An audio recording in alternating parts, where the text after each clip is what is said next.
This is a matter of serious importance to the safety and well-being of our nation's communities. I sincerely hope we can engage in a collaborative discussion about what more can be done within the jurisdiction of this committee to keep our communities safe from those wishing to do us harm. Today we welcome representatives from the world's largest social media companies and online platforms. We hear from Ms. Monica Bickert, head of the Global Policy Management for Facebook, and Mr. Nick Pickles, Public Policy Director at Twitter, Mr. Derek Slater, Global Director of Information Policy at Google, and Mr. George Salim, Senior Vice President of Programs for the Anti-Defamation League.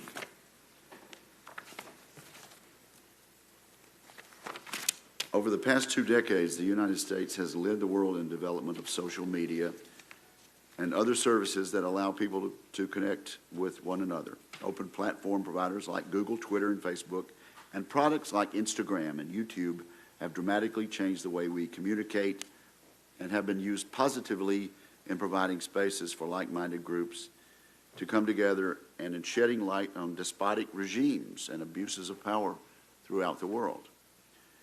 No matter how great the benefits to society these platforms provide, it is important to consider how they can be used for evil at home and abroad.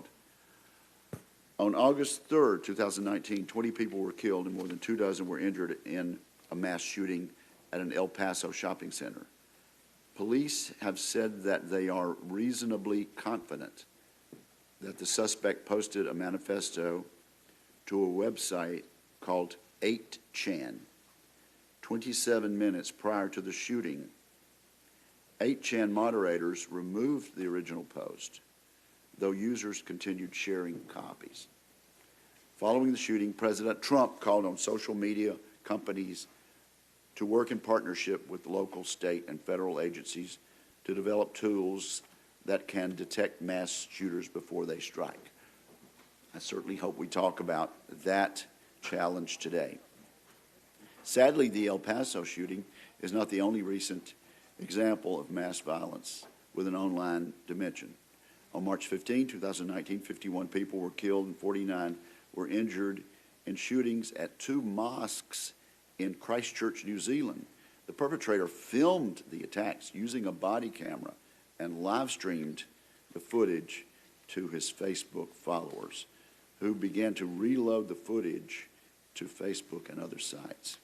Access to the footage quickly spread, and Facebook stated that it removed 1.5 million videos of the massacre within 24 hours of the attack. 1.2 million views of the videos were blocked before they could be uploaded. Like the El Paso shooter, the Christchurch shooter also uploaded a manifesto to 8chan. The 2016 shooting at the Pulse nightclub in Orlando, Florida, killed 49 and injured 53 more. The Orlando shooter was reportedly radicalized by ISIS and other jihadist propaganda through online sources. Days after the attack, the FBI director stated that investigators were highly confident that the shooter was self-radicalized through the internet. According to an official involved in the investigation, analysis of the shooter's electronic devices revealed that he had consumed, quote, a hell of a lot of jihadist propaganda, unquote, including ISIS beheading videos. Shooting survivors and family members of victims brought a federal lawsuit against those 3 social media platforms under the Anti-Terrorism Act. The Sixth Circuit dismissed the lawsuit on grounds that this was not an act of international terrorism.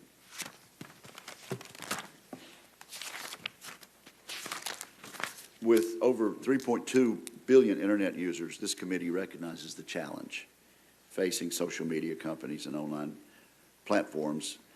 Their ability to act and remove content threatening violence from their sites. These are questions about whether there are questions about tracking of a user's online activity. Does this invade an individual's privacy, thwart due process, or violate constitutional rights. The automatic removal of threatening content may also impact an online platform's ability to detect possible warning signs.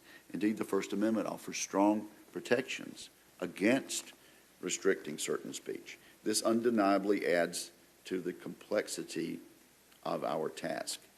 I hope these witnesses will speak to these challenges and how their companies are navigating these challenges.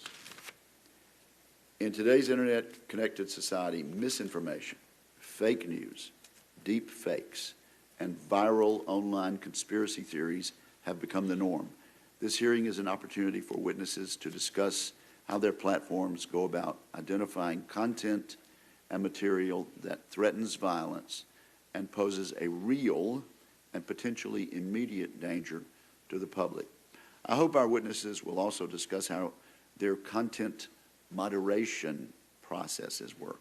This includes addressing how human review or technological tools are employed to remove or otherwise limit violent content before it is posted, copied, and disseminated across the internet. Communication with law enforcement officials at the federal, state, and local levels is critical to protecting our neighborhoods and communities. We would like to know how companies are coordinating with law enforcement when violent or extremist content is identified. And finally, I hope witnesses will discuss how Congress can assist in ongoing efforts to remove content promoting violence from online platforms and whether best practices or industry codes of conduct in this area would help increase safety both online and offline. So I look forward to hearing testimonies from our witnesses. Hope we engage in a constructive discussion about potential solutions to a pressing issue. And I'm delighted at this point to recognize my friend and ranking member, Senator Cantwell. Thank you, Mr. Chairman, and thank you for holding this important hearing and for our witnesses being here this morning. Across the country, we are seeing and experiencing a surge of hate, and as a result, we need to think much harder about the tools and resources we have to combat this problem, both online and offline. While the First Amendment to the Constitution protects free speech, speech that incites imminent violence is not protected, and Congress should review and strengthen laws that prohibit threats of violence, harassment, stalking, intimidation to make sure that we stop the online behavior that does incite violence. In testimony before the Senate Judiciary Committee in July, Federal Bureau of Investigation FBI Director Chris Wade said that the white supremacist violence is on the rise. He said the FBI takes this threat, quote, extremely seriously, end quote, and has made over 100 arrests so far this year. We are seeing in my state over the last several years, we have suffered a shooting at the Jewish Community Center in Seattle, a shooting of a Sikh in Kent, Washington, a bombing attempt at the Martin Luther King Day Parade in Spokane, and over the last year we've seen a rise in the desecration of both synagogues and mosques.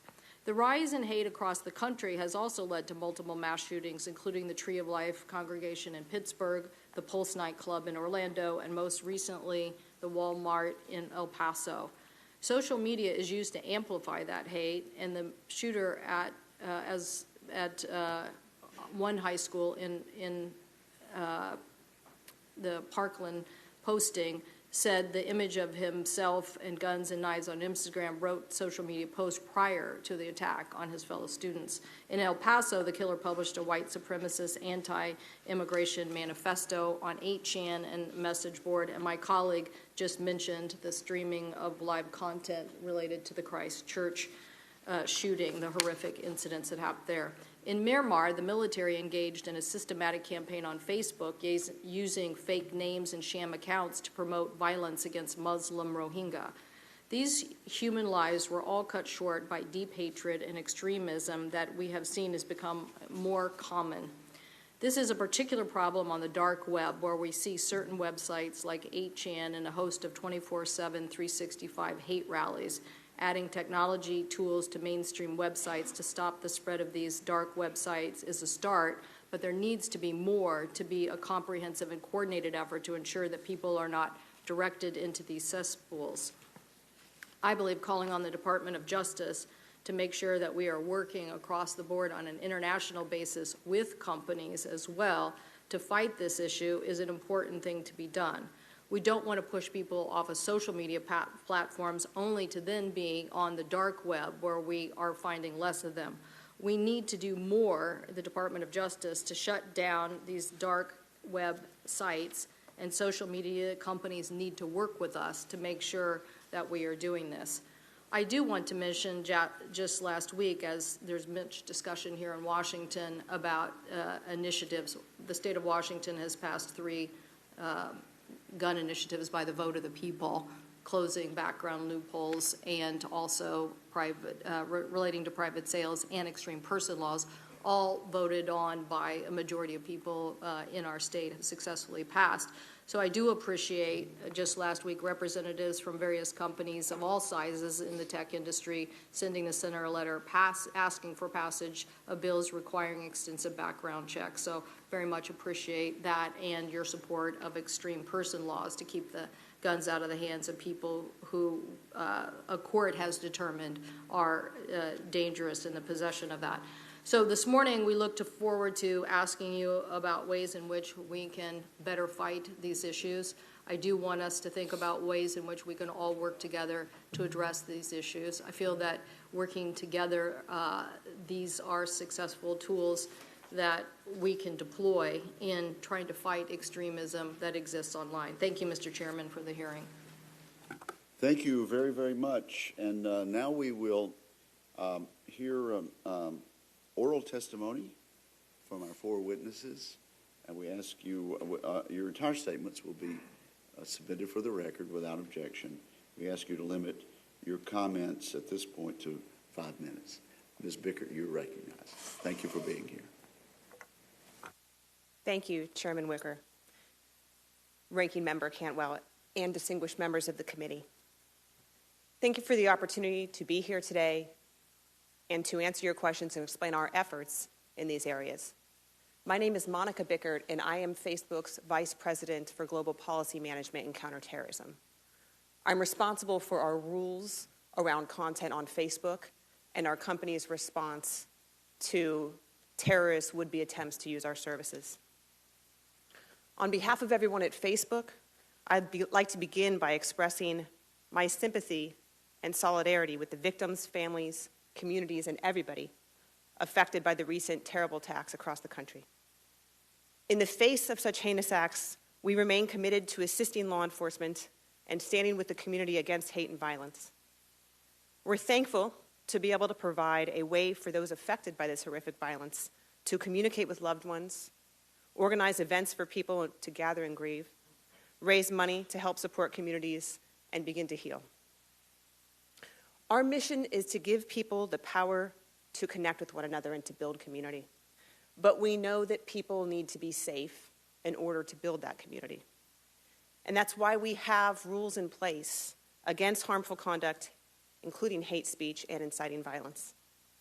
Our goal is to ensure that Facebook is both a place where people can express themselves, but where they are also safe. While we're not aware of any connection between the recent attacks and our platform, we certainly recognize that we all have a role to play in keeping our community safe. That's why we remove content that encourages real-world harm. This includes content that is involving violence or incitement, promoting or publicizing crime, coordinating harmful activities, or encouraging suicide or self-injury. We don't allow any individuals or organizations who proclaim a violent mission, advocate for violence, or are engaged in violence to have any presence on Facebook, even if they are talking about something unrelated. This includes organizations and individuals involved in or advocating for terror activity, domestic and international, organized hate, and that includes white supremacy, white separatism, or white nationalism, or other violence. We also don't allow any content posted by anyone that praises or supports these individuals or organizations or their actions. When we find content that violates our standards, we remove it promptly. We also disable accounts when we see severe or repeated violations. And we work with law enforcement directly when we believe there is a risk of physical harm or a direct threat to public safety. While there is always room for improvement, We already remove millions of pieces of content every year for violating our policies, and much of that is before anybody has reported it to us. Our efforts to improve our enforcement of these policies are focused in 3 areas. First, building new technical solutions that allow us to proactively identify content that violates our policies. Second, investing in people who can help us implement these policies. At Facebook, we now have more than 30,000 people across the company who are working on safety and security efforts. This includes more than 350 people whose primary focus is counter-hate and counterterrorism. And third, building partnerships with other companies, civil society, researchers, and governments so that together we can come up with shared solutions.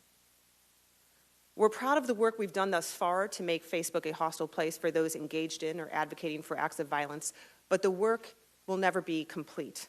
We know that bad actors will continue to attempt to skirt detection with more sophisticated efforts, and we're dedicated to continuing to advance our work and share our progress.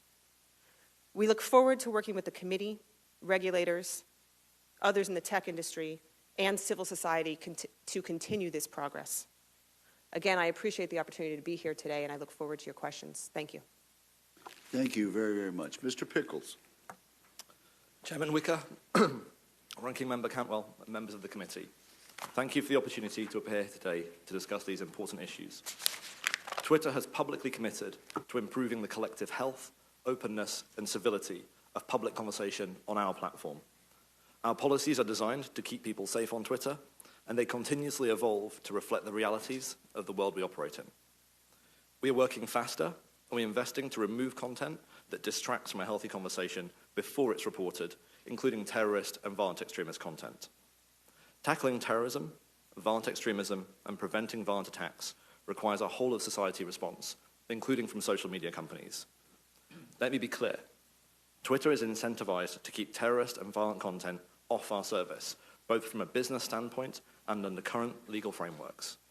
Such content does not serve our business interests, it breaks our rules, and is fundamentally contrary to our values. Communities in America and around the world have been impacted by incidents of mass violence, terrorism, and violent extremism with tragic frequency in recent years. These events demand a robust public policy response from every quarter. We acknowledge that technology companies have a role to play. However, it's important to recognize content removal alone cannot solve these issues. I'd like to outline 4 of Twitter's key policies in this area. Firstly, Twitter takes a zero-tolerance approach to terrorist content on our service. Individuals may not promote terrorism, engage in terrorist recruitment, or terrorist acts. Since 2015, we've suspended more than 1.5 million accounts for violations of our rules related to terrorism, and continue to see more than 90% of these accounts suspended through our own proactive measures. In the majority of cases, we take action at the account creation stage before an account has even tweeted, and the remaining 10% is identified through a combination of user reports and partnerships. Secondly, we prohibit the use of Twitter by violent extremist groups. These are defined in our rules as groups that, whether by statements on or off the platform, use or promote violence against civilians to further their cause, whatever their ideology. Since the introduction of this policy in 2017, we've taken action on more than 186 groups globally and suspended more than 2,000 unique accounts. Thirdly, Twitter does not allow hateful conduct on our service. An individual on Twitter is not permitted to threaten or promote violence or directly attack people based on their protected characteristics. Where any of these rules are broken, we will take action to remove the content and will permanently remove those promoting terrorism or violent extremism from Twitter. Fourthly, our rules prohibit the selling, buying, or facilitating transactions in weapons, including firearms, ammunition, and explosives, and instructions on making weapons, such as explosive devices or 3D printed weapons. We'll take appropriate action on any account found to be engaged in this activity, including a permanent suspension where appropriate. Additionally, we prohibit the promotion of weapons and weapon accessories globally through our paid advertising policies. Collaboration with our industry peers and civil society is critically important to addressing the common threats from terrorism globally. In June 2017, we launched the Global Internet Forum to Counter Terrorism, GIFCT, a partnership with Twitter, YouTube, Facebook, and Microsoft. This facilitates, among other things, information sharing, technical cooperation, research collaboration, including with academic institutions. Twitter and technology companies have a role to play in addressing mass violence, ensuring our platforms cannot be exploited by those promoting violence. This cannot be the only public policy response, and removing content alone will not stop those who are determined to cause harm. Quite often, when we remove content from our platforms, it moves those views, these ideologies, into the darker corners of the internet, where they cannot be challenged and held to account. As our peer companies improve in their efforts, this content continues to migrate to less governed platforms and services. We are committed to learning and improving, but every part of the online ecosystem has a part to play. Addressing mass violence requires a whole-of-society response.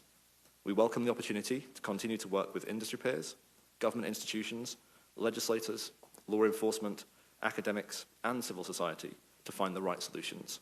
Thank you for your time today. Thank you very much. Mr. Slater. Chairman Wicker, Ranking Member Cantwell, distinguished members of the committee, thank you for the opportunity to appear before you today. My name is Derek Slater. I'm the Global Director of Information Policy at Google.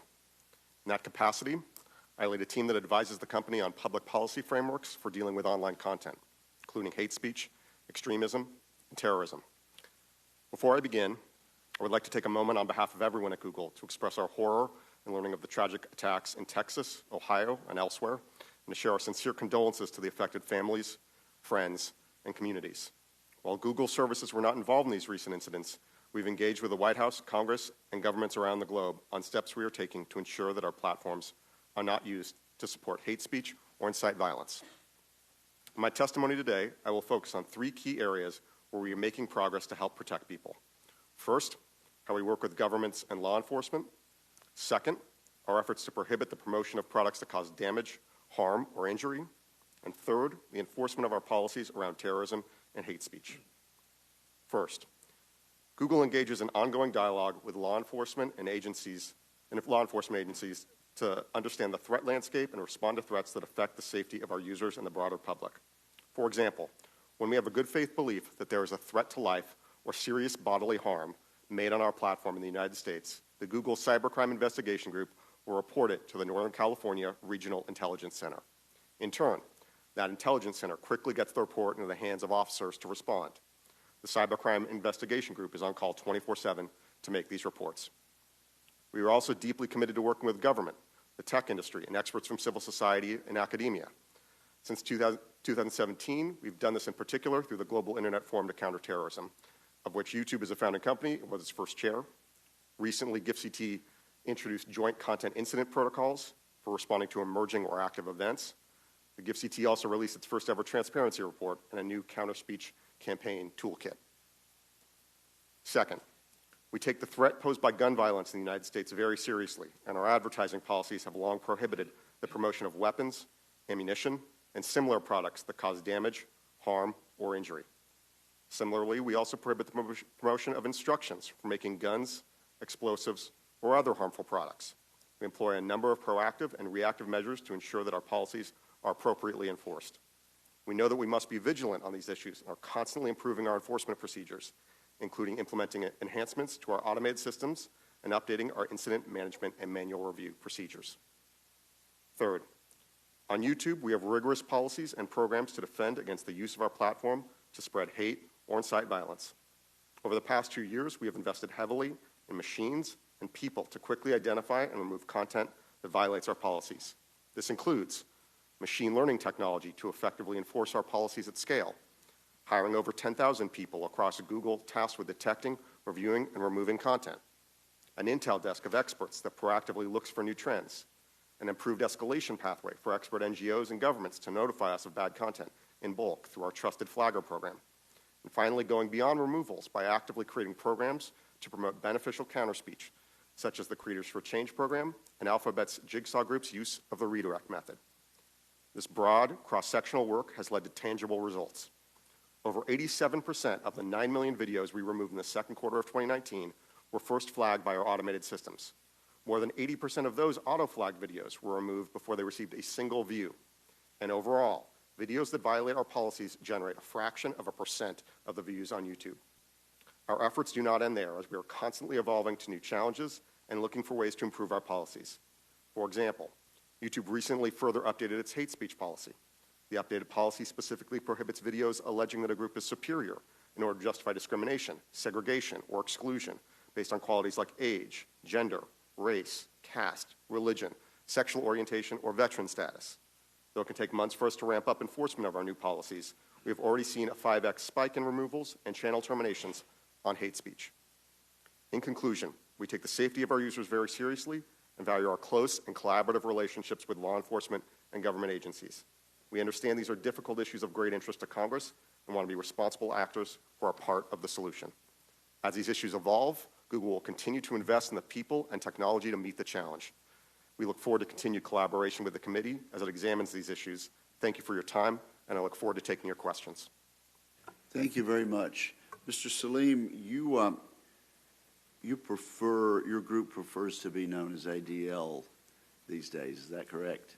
Correct. The Anti-Defamation League goes by ADL for short. Great, good. Well, we appreciate you being with us today, and we're happy to receive your testimony.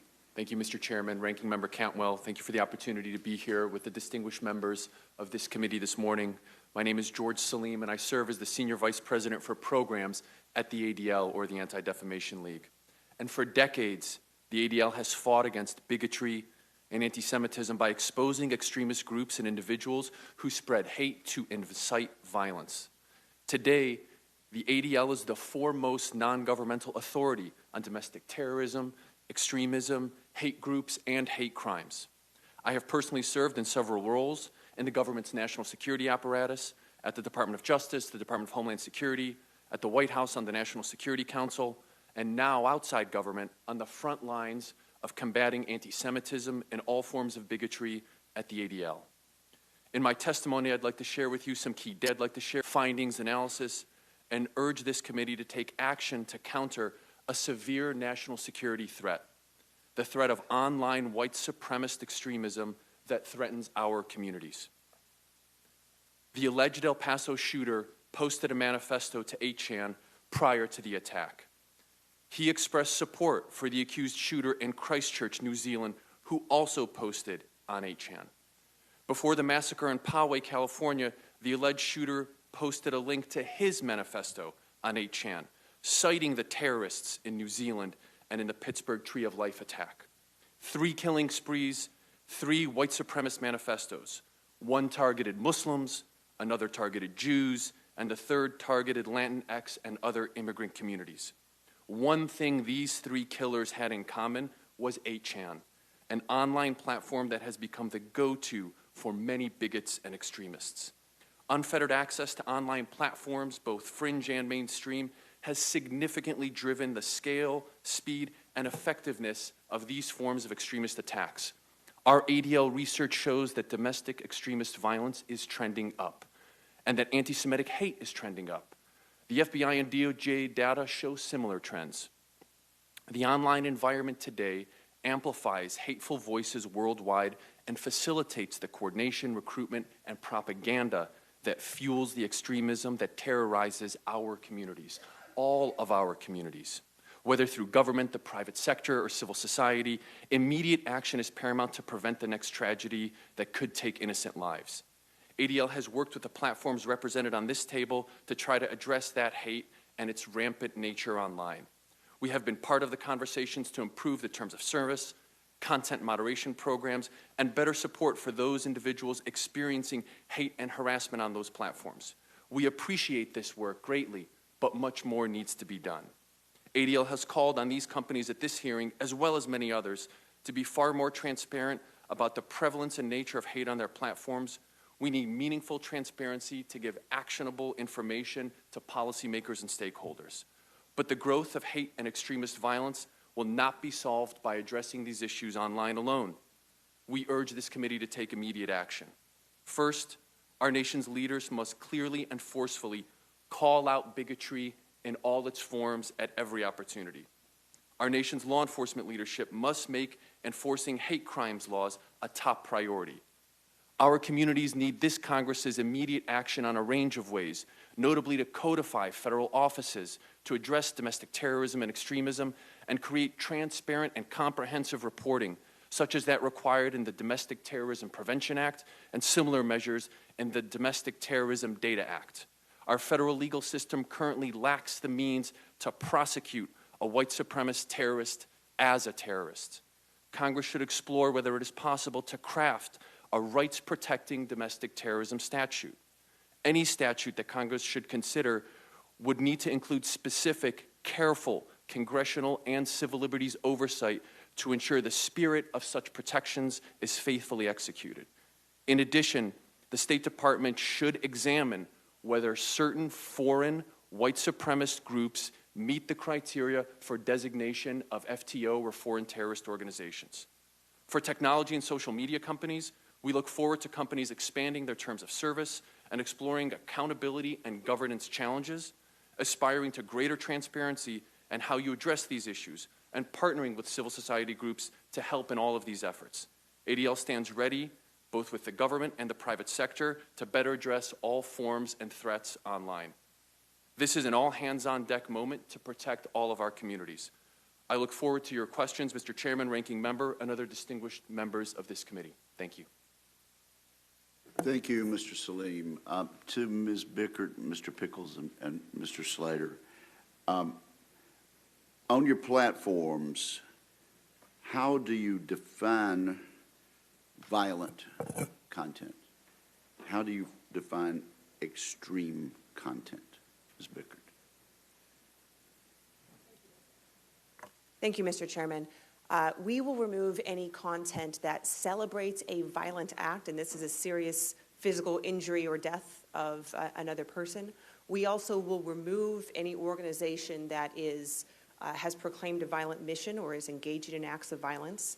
We also don't allow anybody who has engaged in organized hate to have a presence on the site, and we remove hate speech. And hate speech we define as an attack on a person based on his or her characteristics like race, religion, sexual orientation, gender. We list them out in our policies. Harder to define extreme than violent, isn't that correct? Yes, and we see different people use that word in different ways, Senator. So what we do is any organization that has proclaimed a violent mission or engaged in documented acts of violence, we remove them. It doesn't matter what the reason is for the violence. We just don't allow the violence, period. Mr. Pickles, what is your platform's definition of extreme?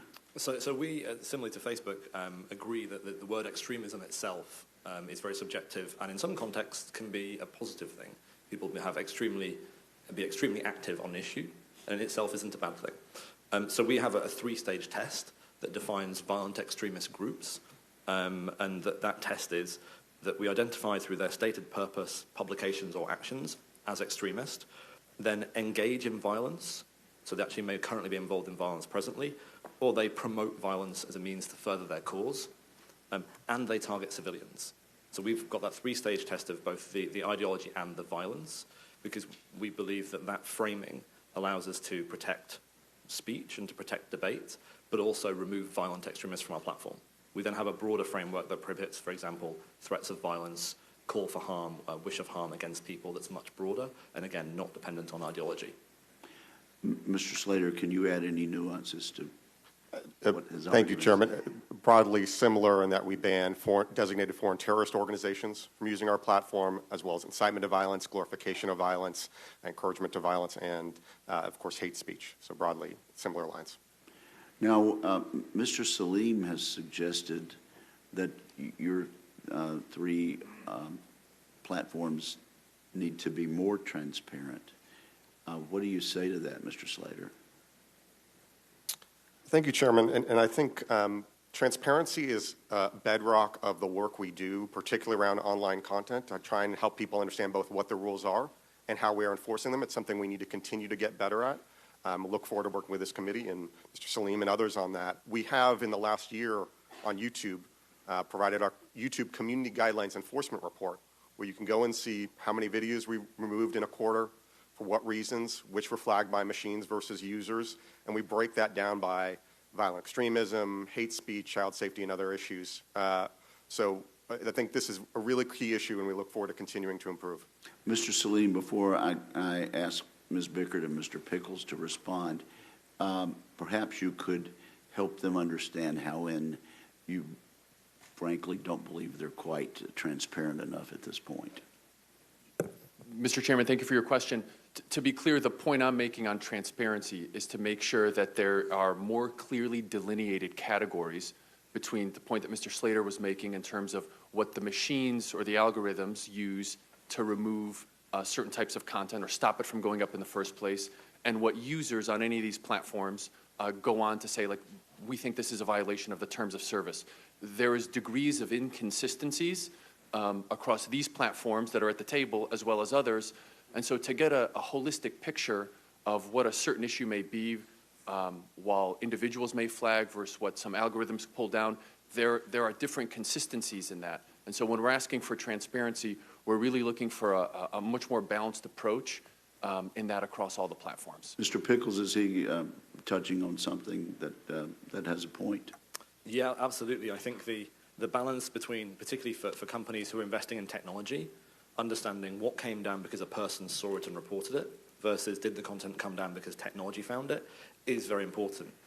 We now publish a breakdown of 6 policy areas, and the number of user reports we receive is about 11 million reports every year. But 40% of the content that we remove because technology found it, not because of user reports. 40%? Yeah, so telling that story in a meaningful way is absolutely a challenge, and one that we're certainly investing in. What's that percentage in Facebook, Ms. Bickert? Mr. Chairman, when it comes to violent content and terror content, more than 99% of what we remove is flagged by our technical tools. And we've had a productive By artificial intelligence? Some of it's artificial intelligence, some of it is image matching. So known videos where we use a software to reduce that to basically a digital fingerprint, and we're able to stop uploads of that video again. We've worked with ADL for years on this, and I think transparency is key. I think we'd all agree. We, for the past year and a half, have published not only our detailed implementation guidelines for exactly how we define hate speech and violence, but also reports on exactly how much we're removing in each category, and how much of that, like Mr. Pickle said, how much of it is actually flagged by our technical tools before we get user reports. Thank you very much. Senator Cantwell. Thank you, Mr. Chairman. Mr. Salim, I think you mentioned 8chan, but what do you think we need to do to monitor incitement on 8chan and other dark websites? So I think you can really approach this issue from 2 categories.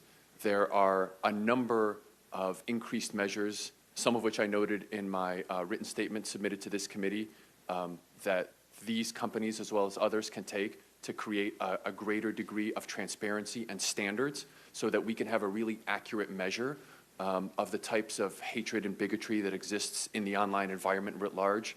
And a result of that increased or better data, we can make better policies that apply to content moderation, terms of service, et cetera. So I think really having the good data is a framework for better policies and better applications and content moderation programs. So you're saying there's more that they can do?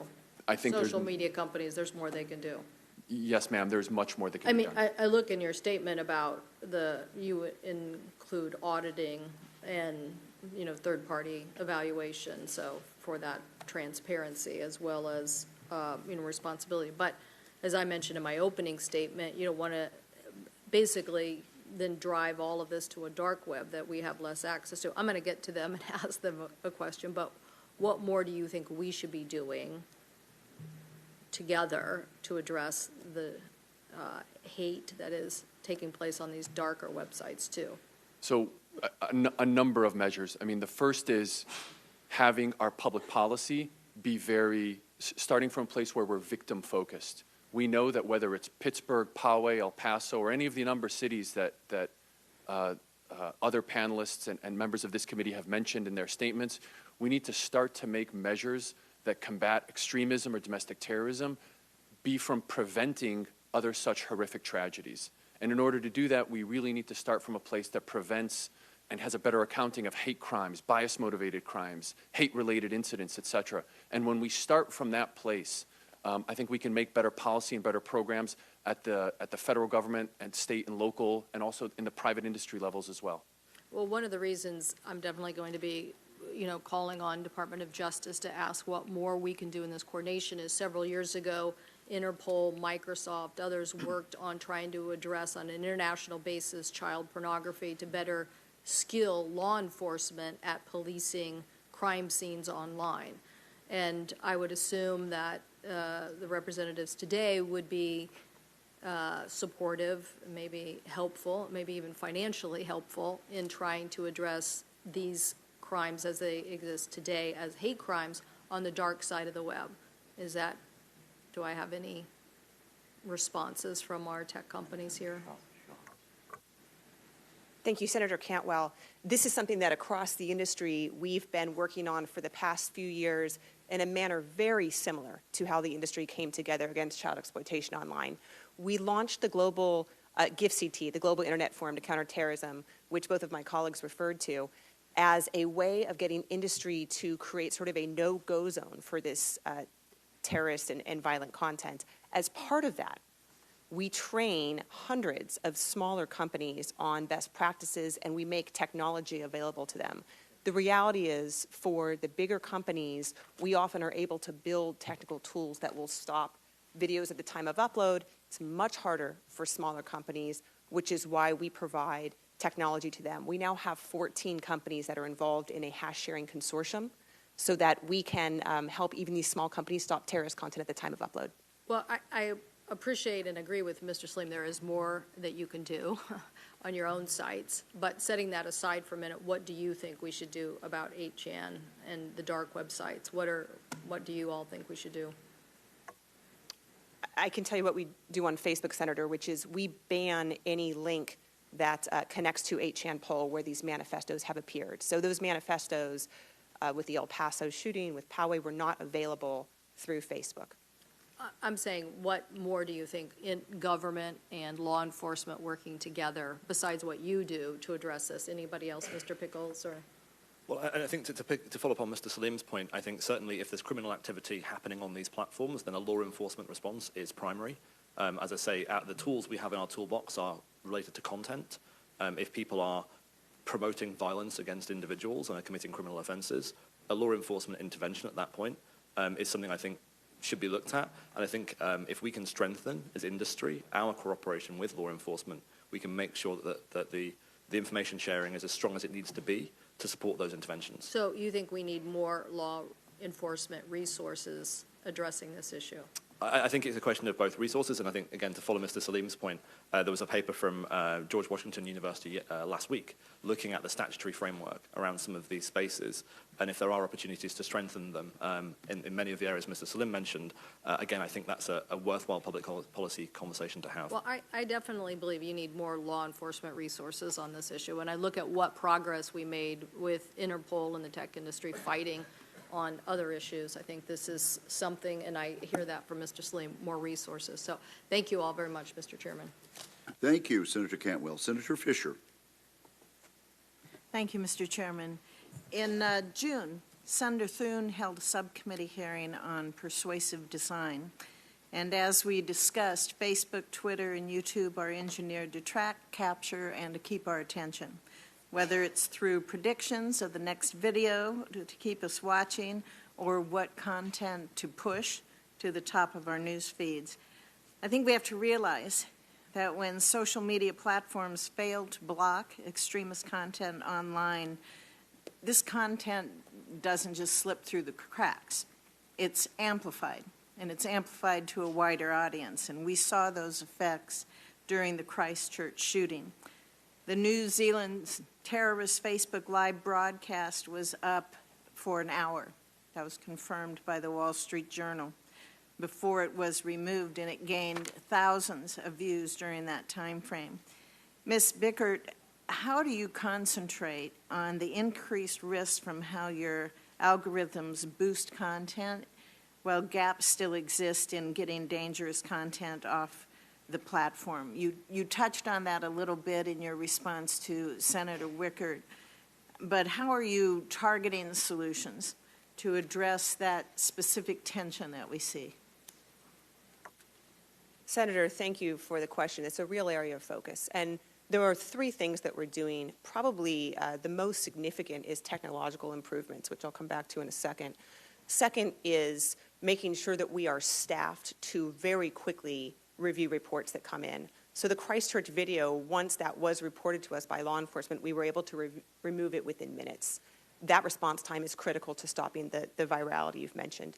And finally, partnerships. We have hundreds of safety and civil society organizations that we partner with. So if they're seeing something, they can flag it for us through a special channel. Now, going back to the technology briefly, with the horrific Christchurch video, one of the challenges for us was that our artificial intelligence tools did not spot violence in the video. What we are doing going forward is working with law enforcement agencies, including in the US and the UK, to try to gather videos that could be helpful training data for our technical tools. And that's just one of the many efforts we have to try to improve these machine learning technologies so that we can stop the next viral video at the time of upload, or at the time of creation. When you talk about working with law enforcement, you said law enforcement contacted you. Is that reciprocal? Do you see something show up, and then you in turn try to get it to law enforcement as soon as possible so that individuals can be identified? What's the working relationship there? Absolutely, Senator. We have a team that is our law enforcement outreach team. Anytime that we identify a credible threat of imminent harm, we will reach out proactively to law enforcement agencies, and we do that regularly. Also, when there is some sort of mass violence incident, we reach out to them even if we have no indication that our service is involved at all. We want to make sure the lines of communication are open. They know how to submit emergency process to us. We respond around the clock in a very timely fashion because we know that every minute is critical in this type of situation. I'm a former prosecutor myself, and so these things are very personal to me. I know that the platforms that are represented here today, you have increased your efforts to take down this harmful content, but as we know, there's still shortfalls that exist in order to get that response made in a not just a timely manner, but one that's going to truly have an effect. Mr. Slater, when it comes to liability, do media platforms, do you guys need more skin in the game so that you can ensure better accountability and be able to incentivize some kind of timely solution? Thank you, Senator, for the question. I think if you look at the practices that we are all investing in, certainly looking from our perspective, and the way we are getting better over time, the current legal framework strikes a reasonable balance. In particular, it both provides protection from liability that would go too far, that would be overbroad, but it also acts as a sword, not just a shield, empowering us and giving us the legal certainty that we need to invest in these technologies, the people to monitor or detect, review, and remove this sort of violative content. I think that way the legal framework continues to work well. Mr. Saleem, can you comment on this as well? Do you think there's enough legal motivation for social media platforms to prioritize some kind of solutions out there? I mean, that's what this hearing's about. It's to find solutions so that we can curb that online hate that I think continues to grow. When thinking through the issues of content moderation, the authorities that exist within the current legal frameworks that reside within the companies represented at this table is sufficient for them to take actions on issues of content moderation, transparency, reporting, et cetera. So there certainly is a degree of legal authorities that affords these companies as well as others the opportunity to take any number of measures. Ms.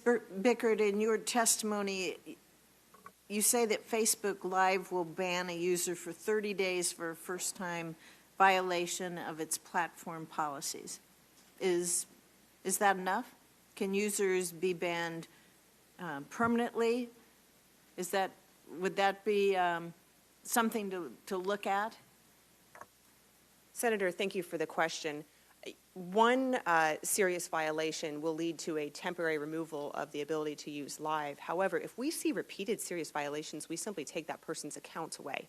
And that is something that we do across the board, not just with hate and inciting content, but other content as well. Thank you. Thank you, Senator Fisher. Senator Blumenthal. Thank you, Mr. Chairman. Thank you all for being here today, and thank you for outlining the increased attention and intensity of effort that you are providing to this very profoundly significant area. I welcome that you're doing more and trying to do it better, but I would suggest that even more needs to be done, and it needs to be better, and you have the resources and technological capabilities to do more and better. And just to take the question that Senator Fisher asked of you, Mr. Salim, about incentives, your answer was that they have authority to provide them with opportunities. The question is, really, don't they need more incentives to do more and do it better to prevent this kind of mass violence that may be spurred by hate speech appearing on the sites, or in fact may actually be a signal of violence to come? And I just want to highlight that 80% of all perpetrators of mass violence provide clear signals and signs that they are about to kill people. That is the reason that Senator Graham and I have a bipartisan measure to provide incentives to more states to adopt extreme risk protection order laws that will, in fact, give law enforcement the information they need to take guns away from people who are dangerous to themselves or others. And that information is so critically important to prevent mass violence, but also suicides, domestic violence, and the keys and information and signals often appear on the internet. In fact, just this past December in Monroe, Washington, a clearly troubled young man made a series of anti-Semitic rants and violent posts online. He bragged about planning to, quote, shoot up a expletive school, end quote, in a video while armed with an AR-15 style weapon, and on Facebook posted that he was, quote, shooting for 30 Jews. Fortunately, the ADL saw that post. It went to the FBI, and the ADL's vigilance prevented another Parkland or Tree of Life attack. Fred Gutenberg of Coral Springs, Florida, met with me yesterday, told me about a similar incident involving a young man in Coral Springs who said he was about to shoot up the high school there, and law enforcement was able to foresaw it using an extreme risk protection order statute. So my question is to Facebook, Twitter, and Google, what more can you do to make sure that these kinds of signs and signals involving references to guns, it may not be hate speech, but it's references to possible violence with guns or use of guns, to make that available to law enforcement? Ms. Biggert and Mr. Pickle and Mr. Slater. Thank you, Senator Blumenthal. One of the biggest things we can do is engage with law enforcement to find out what is working in our relationship and what isn't. And that's the dialogue that over the past years has led to us establishing a portal through which they can electronically submit requests for content with legal process, and we can respond very quickly. We do trainings for them. What are you doing proactively? And I apologize for interrupting, but my time is limited. Proactively, what are you doing with the technology you have to identify the signs and signals that somebody's about to use a gun in a dangerous way, that someone is dangerous to himself or others and is about to use a gun? Senator, we are now using technology to try to identify any of those early signs, including gun violence, but also suicide or self-injury. And do you report it to law enforcement? We do. In 2018, we referred a number of, many cases of suicide or self-injury where we detected them using artificial intelligence to law enforcement so that they were able to then intervene and in many cases save lives.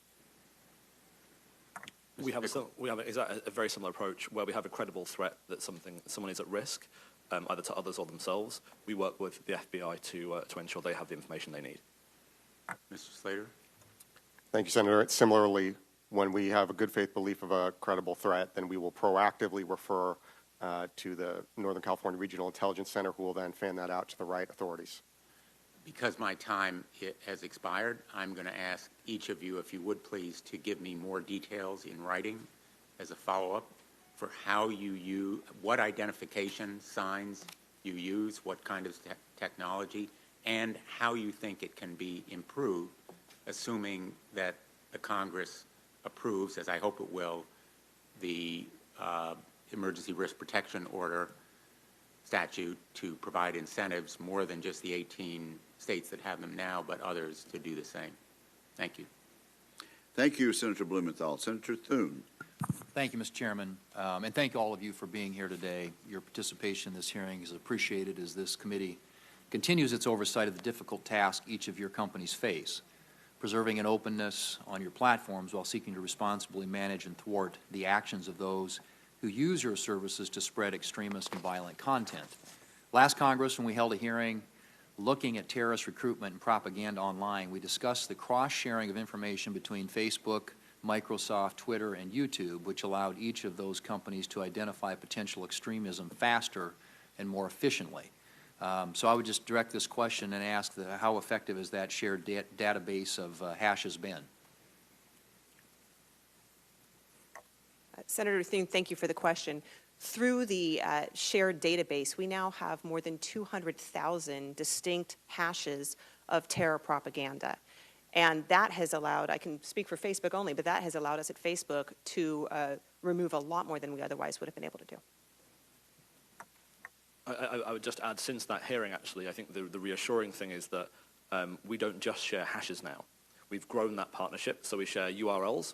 So if we see a link to a piece of content like a manifesto, we're able to share that across industry. And furthermore, I think an area that after Christchurch we recognize we need to improve, we now have real-time communications in a crisis. So industry can talk to each other in real time, operationally, to say, even not content related, but situational awareness, that partnership between industry now also involves law enforcement. That wasn't there when I think we had that hearing last, and so I think it's not just about the hash program, but broadening out new programs that are developing that work further. Yeah, I think broadly, I would say look at how we have been improving over time. Surely systems are not perfect. We're always going to have to evolve to deal with bad actors, but I think on the whole we are doing a better and better job, in part because of this technology sharing, this information sharing, in removing this sort of content before it has wide exposure of any sort, before it is viewed widely. Senator, I would only add that the threat environment that we are in today as a country has changed and evolved in the past 24 to 36 months. And likewise, the tactics and techniques that these platforms, as well as others, use to evolve the evolving nature of the terrorist landscape online, whether it be foreign or domestic, needs to keep pace with the threat environment that we are in today. And so just as a follow-up, are there similar partnerships among your companies as well as the smaller platforms to specifically identify mass violence?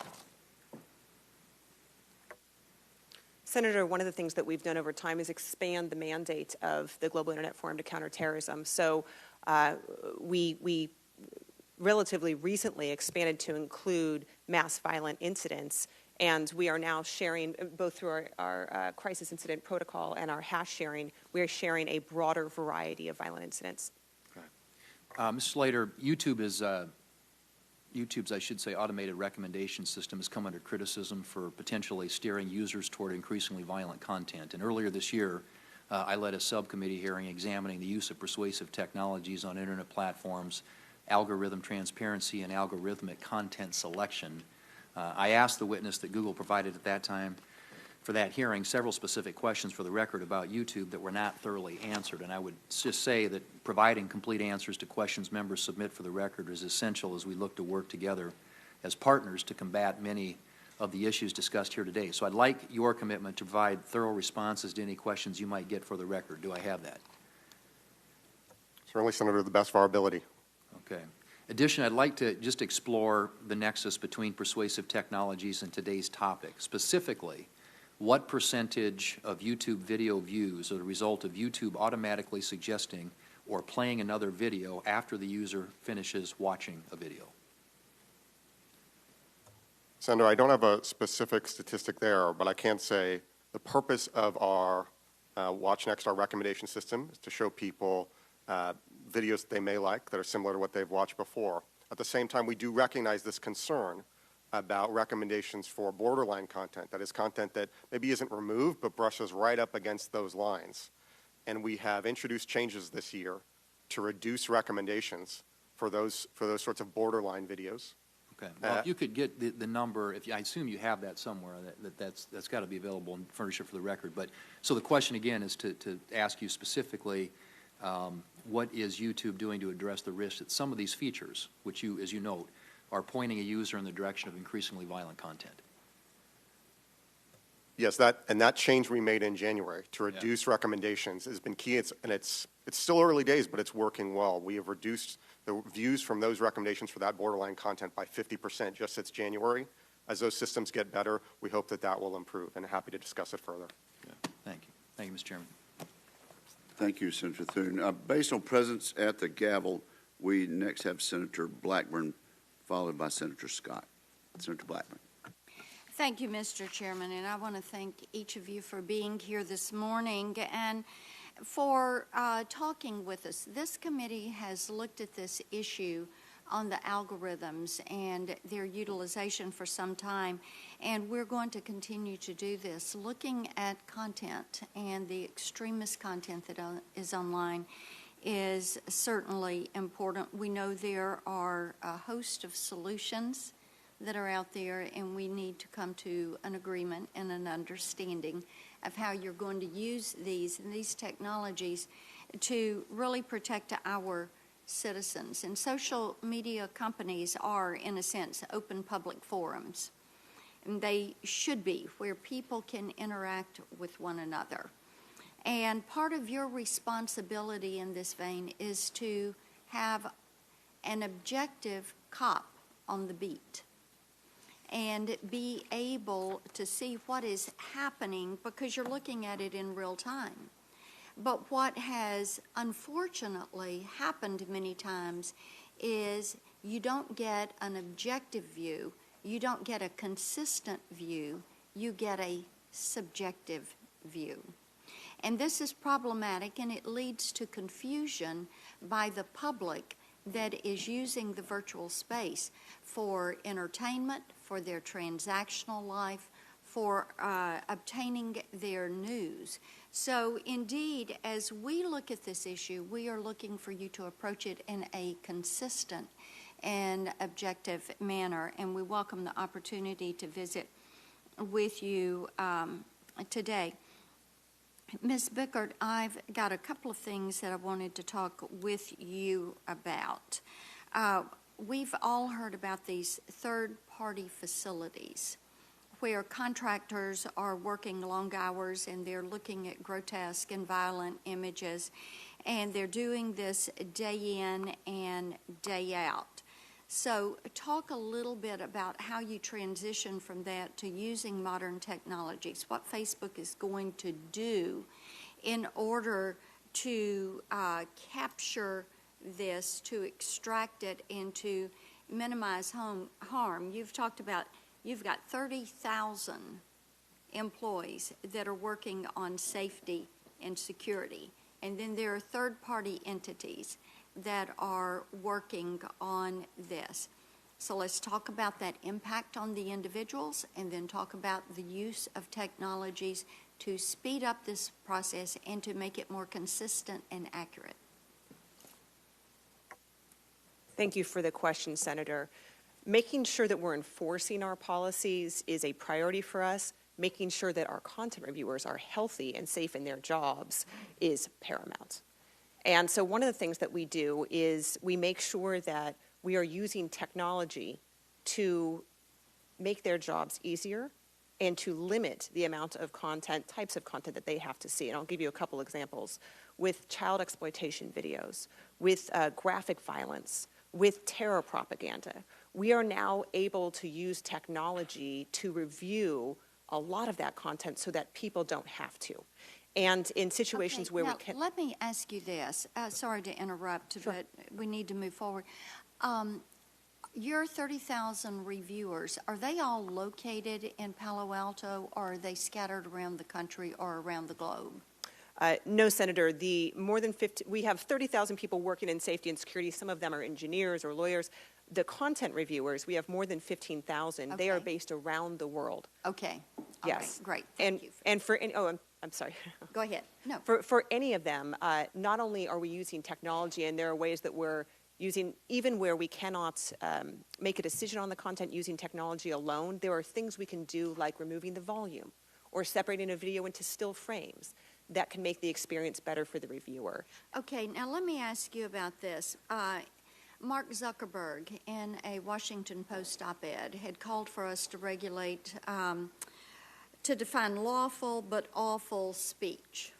So tell me how you think you could define, or we could define, lawful but awful speech, but not overreach or infringe on somebody's First Amendment free speech rights. Senator, one of the things that we're looking to with our dialogue with governments is clarity on the actions that governments want us to take. So we have our set of policies that lays out very clearly how we define things, but we don't do that in a vacuum.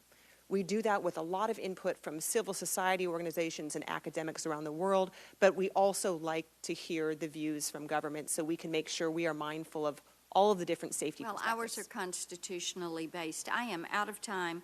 Mr. Pickles, I'm going to submit a question to you for the record. Mr. Salim, I've got one that I'm going to send to you. Mr. Slater, I always have questions for Google, so you can depend on me to get one to you, and we do hope that you all are addressing your prioritization issues also. With that, Mr. Chairman, I'll yield back. Thank you very much. Senator Scott. Thank you for being here today. I'm glad we're having here today to have a meaningful conversation about what's happening in our nation. It's time we face the fact that our culture has produced an underclass of predominantly white young men who've placed no value on human life. These individuals live purposeless lives of anonymity and digital dependency, and increasingly act on the most evil desires, sometimes with racial hatred. As you all know, while I was governor, we had the horrible shooting at Parkland, at the school in Parkland. Within 3 weeks, we passed historic legislation, including the risk protection orders that Senator Blumenthal was talking about. We did it by sitting down with law enforcement, mental health counselors, and educators to come up with the right solution. Now, with regard to the shooting at Parkland, the killer, Nicholas Cruz, had a long, long history of violent behavior. In September 2017, the FBI learned that someone with the username Nicholas Cruz had posted a comment on a YouTube video that said, "I am going to be a professional school shooter." In addition, Nicholas Cruz made other threatening comments on various platforms. The individual whose video Nicholas Cruz posted this comment on reported it to the FBI. Unfortunately, the FBI closed the investigation after 16 days without ever contacting Nicholas Cruz. The FBI claimed they were unable to identify the person who made the comment. Unfortunately, we now have 17 innocent lives that were lost because of Nicholas Cruz. My question is for Mr. Slater. How was a platform like YouTube, which is owned by Google, not able to track down the IP address and identity of the person who made that comment? When did YouTube remove the comment? Did YouTube report this comment to law enforcement? If so, who and when? If you did report this comment to law enforcement, did you follow up? What was the process? And was there any follow-up to see if there was any corrective action? Senator, thank you for the question. First, it was a horrendous event, And, we strive to be vigilant, to invest heavily, to proactively report where we see an imminent threat. I don't have the details on this, on the specific facts you're describing. I'd be happy to get back to you, but let me say this going forward. Looking ahead, Parkland was a moment that did spur us to proactively reach out to law enforcement to start talking about how can we do this better. And that's part of how we then reached out and started working more closely with the Northern California Regional Intelligence Center to make sure that when we did have these good faith beliefs, we could go to a one-stop shop who could get it to the right law enforcement locally rather than us trying to cold call the right people. And this is something where just this month, in fact, or in the last month, there was an incident where PBS was streaming the NewsHour on YouTube. Somebody put a threat in the live chat. We referred that to the Regional Intelligence Center. They referred it to Orlando Police, who then took the person into custody appropriately. And this was reported in the news. So that's not to say things are perfect. We always have to strive to get better, and I look forward to working with you and law enforcement on that. But I do think that we continue to improve over time. So with regard to Nicholas Cruz, you'll get me the information of, who did you contact, when did you contact, when was it taken down? So I've to this day I cannot get an answer on what anybody did with regard to this with this shooter, what YouTube did, what the FBI did. Nobody wants to talk about it, which is fascinating to me. So if you'll get me that information, then second, are you comfortable that if another Nicholas Cruz puts something up, you have the process now that you'll contact somebody and there will be a follow-up process? Senator, I think our processes are getting better all the time. They are robust. I think this is a area where it's an evolving challenge, both because technology evolves, because people's tactics evolve. They might use code words and so on. But I'd be happy to follow up with the team and get more information on how those practices operate and how we continue to work together. Thank you. Mr. Pickles, how can Nicolas Maduro, who is committing genocide against his citizens, who is withholding clean water, food, medicine, still have a Twitter account with 3.7 million followers? Well, you rightly highlight that the behavior that's been taken there is abhorrent. And the question for us as a public company that provides a public space for dialogue is someone breaking our rules on our service? We recognize that there are situations where there are geopolitical circumstances where there are world leaders who have Twitter accounts in countries where Twitter is blocked, where there is no free speech. And so we do take a view that we hope that the dialogue that person being on the platform starts helps contribute to solving the challenges that you outline. But he's been doing it for a long time, and it's not getting better in Venezuela. It's getting worse. And I think this is a good illustration of how the role of technology companies, along with other parts of public policy responses, if we removed that person's account, it would not change facts on the ground. And so we need to bear in mind how do the other levers come into play. I completely disagree. Right. Maduro gets there and sits there and talk about things and continue to act like he's a world leader and he's a pariah. And it sure seems to me that what you're doing is allowing him to continue to do that. Well, as I say, his current account hasn't broken our rules. Were he to break our rules, he would be treated to the same rules as every other user, and we would take action where necessary. Mr. Chairman, I know that we have votes already started and you're trying to get to other people. I'd be happy to work with the senator from Florida on this issue. I do think that we're not doing enough, and I think the specific case I mentioned in my opening statement about the Rohingya and what happened on Facebook is another example, so happy to work with you on this issue. Well, yes, and thank you, Senator Cantwell, and thank you, Senator Scott, for raising this. I'm told there is a vote on, and I'm shocked to hear that they're going to leave it open till 11:30, which is generally what happens. Senator Duckworth. Thank you, Mr. Chairman. While I do appreciate this committee's consideration of issues at the intersection of extremism and social media, many, I think, would agree that today's hearing is another data point in a long history of congressional hand-wringing on gun violence. According to the Gun Violence Archive, since 2019 began 260 days ago, we have witnessed 318 mass shootings in the U.S., more than one per day. Mass shootings are those in which at least 4 people are shot, excluding the shooter.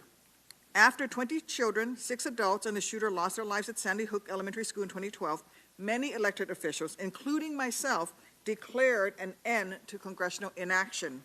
No more, we said. But since that day, our nation has endured 2,226 mass shootings. Think about that number for a minute.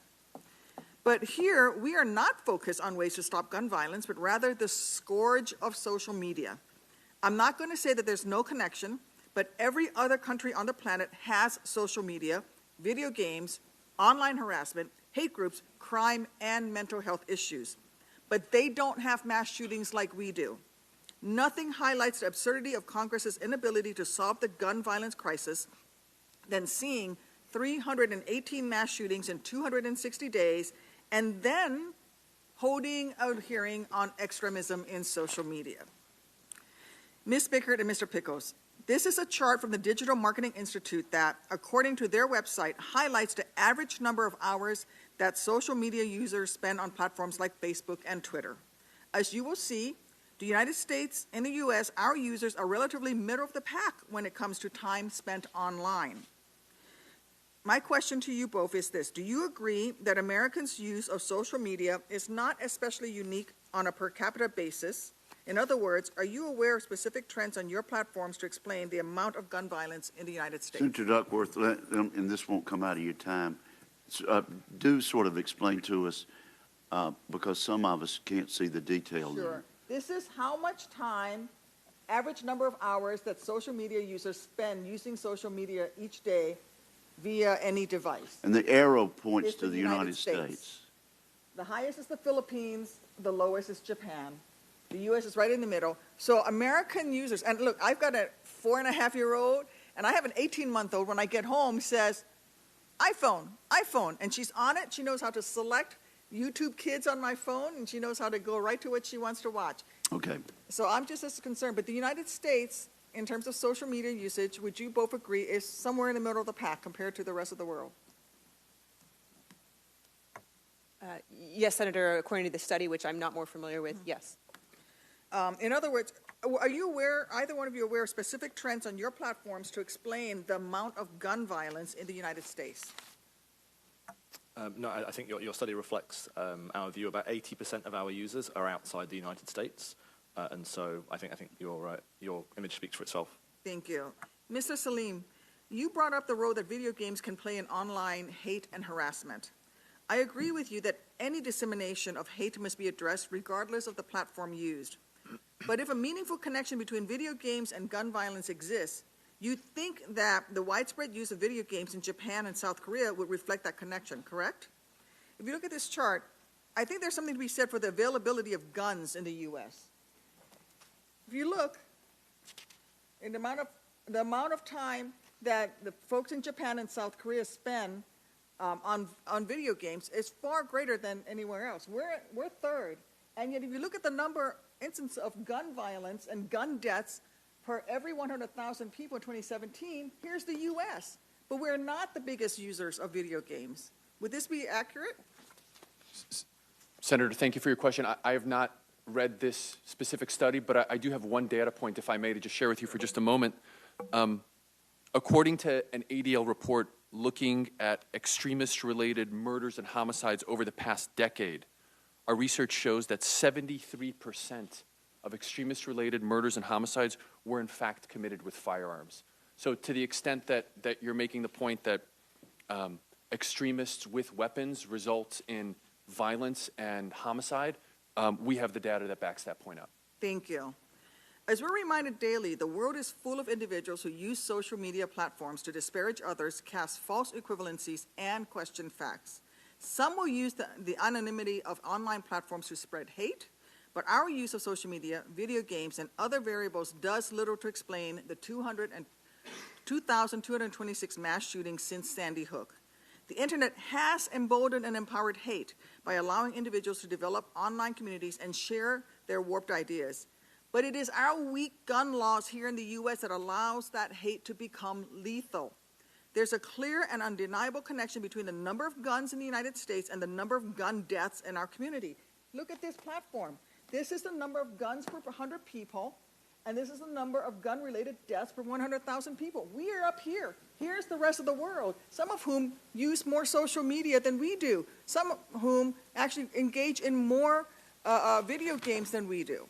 We are saturated in weaponry that was designed for war, but is made available to nearly anyone who attends a local gun show. The Dayton shooter had a 100-round drum. I didn't have a 100-round drum when I served in Iraq. We didn't send Marines into Fallujah with 100-round drums, but yet you can buy them at gun shows. Look, 90% of Americans agree that Congress should expand background checks and red flag laws. 60% of Americans agree that banning high-capacity ammunition clips is what we need to do. This is not controversial. It is well past time that Leader McConnell brings H.R. 8 to the House passed Bipartisan Background Checks Act to the Senate floor for a vote. I hope Leader McConnell will also allow votes on the Keep Americans Safe Act, the Extreme Risk Protection Act, the Disarm Hate Act, and the Domestic Terrorism Prevention Act. Each of these bills will keep our children and our neighbors safer. I hope my Republican colleagues will join in these bipartisan efforts. Thank you, and I yield back. Senator Duckworth, let's do this so we can have a complete record.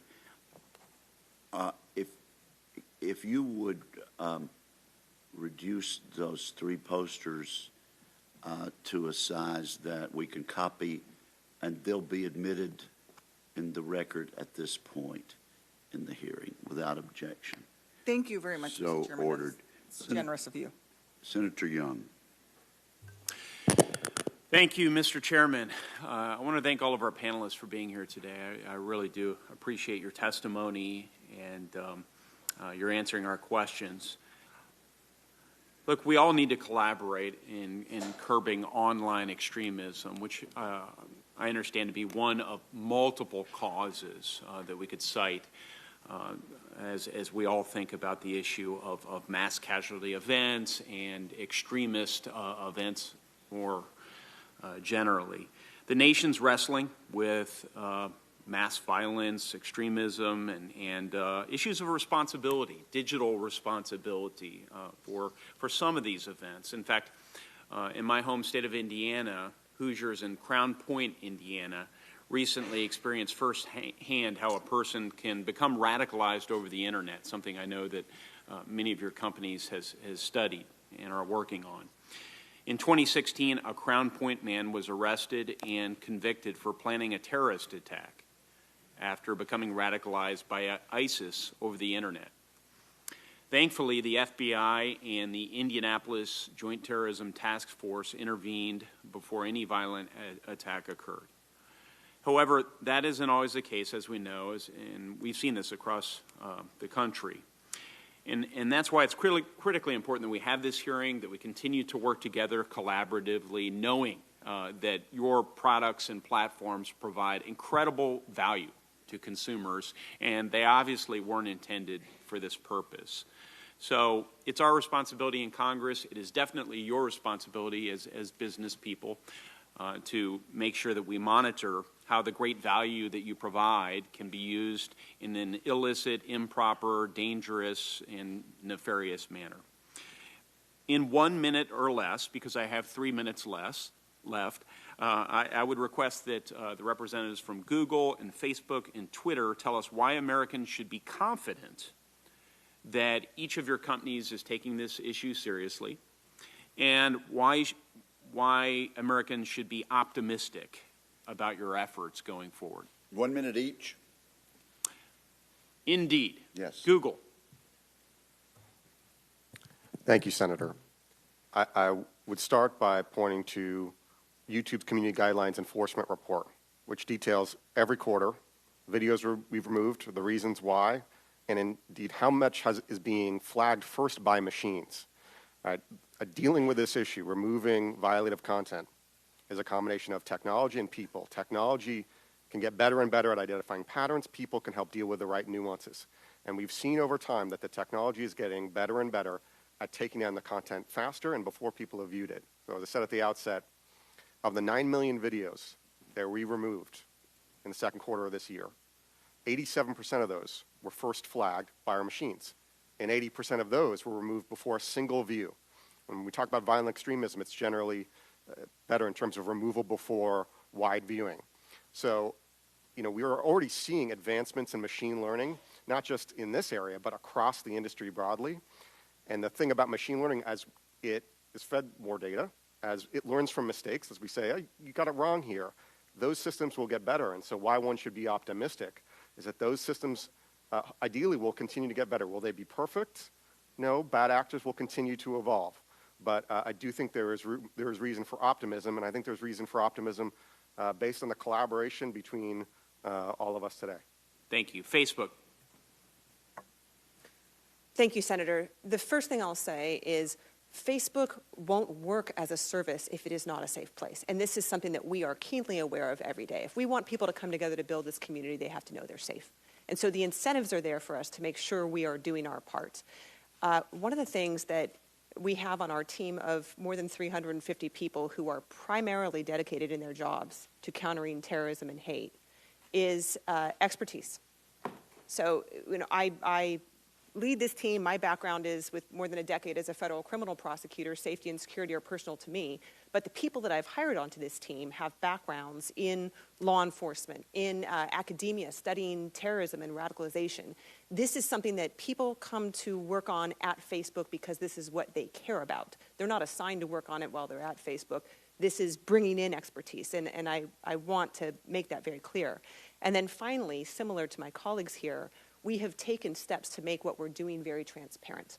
The reports we've published in the past year and a half show a steady increase in our ability to detect terror, violence, and hate much earlier when it is uploaded to the site and before anybody reports it to us. Now more than 99% of the violent videos and the terrorist propaganda that we remove from the site, we are finding ourselves before anybody reports it to us. Thank you. Twitter. Thank you, Senator. I think people can be optimistic. A few years ago, at the peak of the Islamic Caliphate, so-called, people challenged our industry to do more, be better. I now look at a time where 90% of the terrorist content that Twitter removes is detected through technology.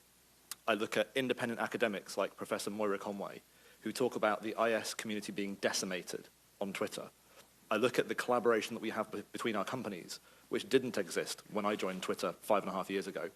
All of those areas have driven better technology, faster response, and a much more aggressive posture towards bad actors that is now showing benefit in other areas. But I think we can also take confidence that no one is going to tell this committee our work is done, and that every one of us will leave here today knowing we have more to do, and we can never sleep. These actors are adversarial, and we have to keep adapting. Thank you so much. I could spend 5 days, 5 weeks, maybe 5 months or 5 years on this. I only had 5 minutes. I'm already 1 minute over, Mr. Chairman. Thank you. Senator Rosen, you're next. I'm going to go vote, and I can assure you I will not let them close that vote until you've asked your questions and get over there. Senator Rosen. I appreciate it, Senator.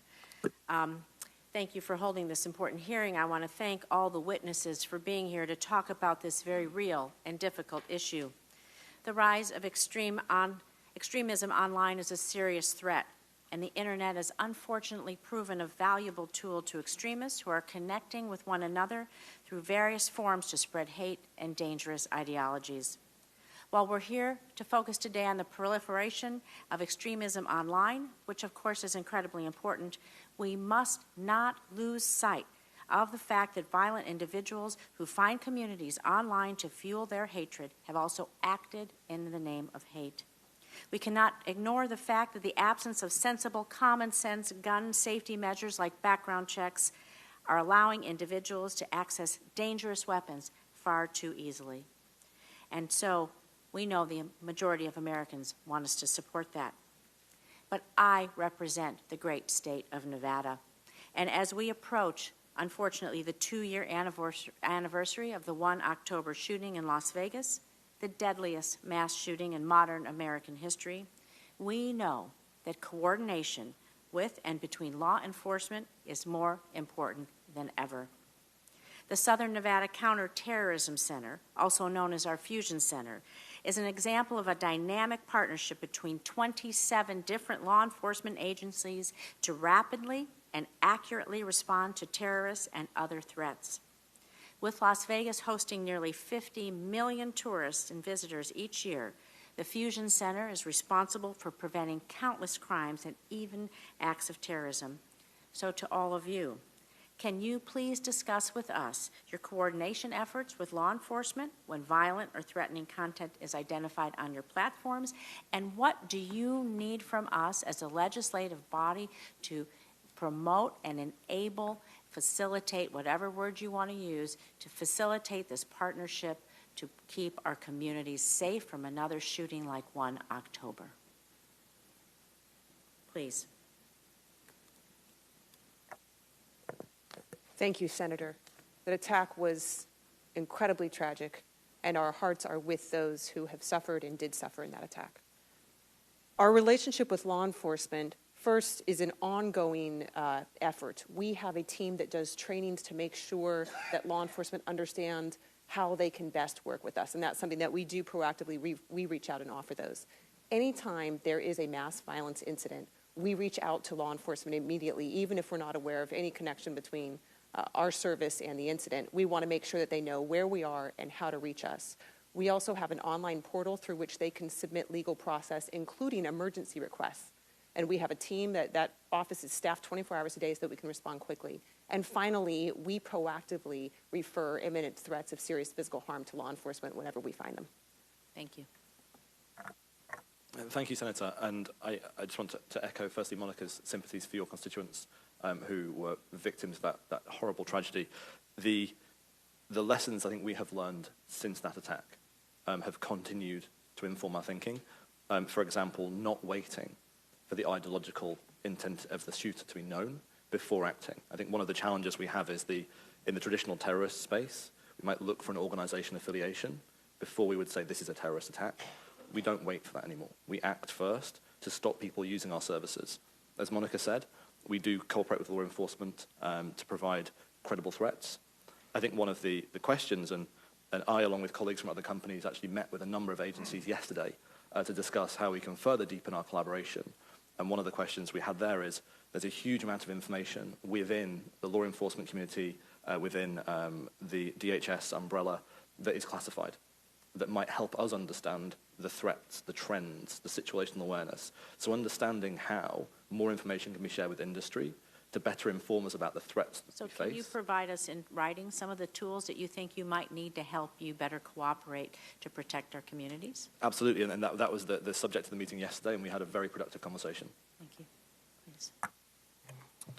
Senator, broadly similar here, both in horror and sympathy, tragedies like that one, and in the ways that we proactively cooperate with law enforcement, refer credible threats, as well as receive valid requests, emergency disclosure requests, respond to them expeditiously. Thank you. I see my time is up. I'm going to submit a question for the record about combating violent anti-Semitism online. I know other people are waiting. We have votes. I appreciate your time and your commitment to solving, working on this issue. Thank you. Thank you, Senator Rosen. Your questions will be submitted for the record. I want to start with a simple yes or no question. I don't mean this to be a trick yes or no question. Answer it either yes or no, or yes or no with a brief one-sentence caveat if you need to. I'd like to hear from each of the three of you, from Ms. Bickert and then Mr. Pickles, then Mr. Slater. Do you provide a platform that you regard and present to the public as neutral in the political sense? Yes, Senator, our rules are politically neutral, and we apply them neutrally. And so you aspire to political neutrality as to left versus right? We want to be a service for political ideas across the spectrum. Okay. Mr. Pickles? We enforce our rules impartially, and our rules are crafted without ideology being included. Mr. Slater? Similarly, we craft our services without regard to political ideology, though, as we've discussed today, we're not neutral against terrorism or violent extremism or hate speech. Yeah, and I appreciate you pointing that out. That is, of course, not what I'm talking about. And that leads into the next question I wanted to raise with each of you. I think it's important. The work each of you are doing in this area is important. It's important for anyone occupying this space to be conscious of those things, you do a service to to those who access your services by removing things like pornography, terrorism advocacy, and things like that. There's a lot of debate that surrounds this issue and surrounds some of the legal framework surrounding it. As you know, Section 230 of the Communications Decency Act has received a lot of criticism. It protects a website from being held liable as a publisher of information by another information content provider. And significantly, Section 230's Good Samaritan provision gives you the promise that you won't be held liable for taking down this type of objectionable content that we're talking about, whether it's something that's constitutionally protected or not. And so for each of the same witnesses, again, I'd ask you, each of you represents a private company, and each of you are accountable to your consumers within your company. And this means that, in some sense, you have incentives to provide a safe and enjoyable experience on your respective platform.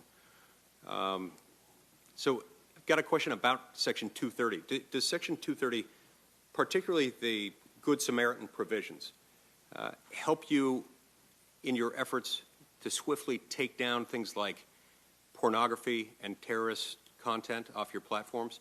And would it be more difficult without the legal certainty that Section 230 provides? Absolutely, Senator. Section 230 is critical to our efforts in safety and security. Mr. Pickles? Absolutely, and I'd go further and say that Section 230 has been critical to the leadership of American industry in the information technology sector. Mr. Slater? Absolutely, yes. On a related point, imagine a world where this is suddenly taken away, where those provisions no longer exist.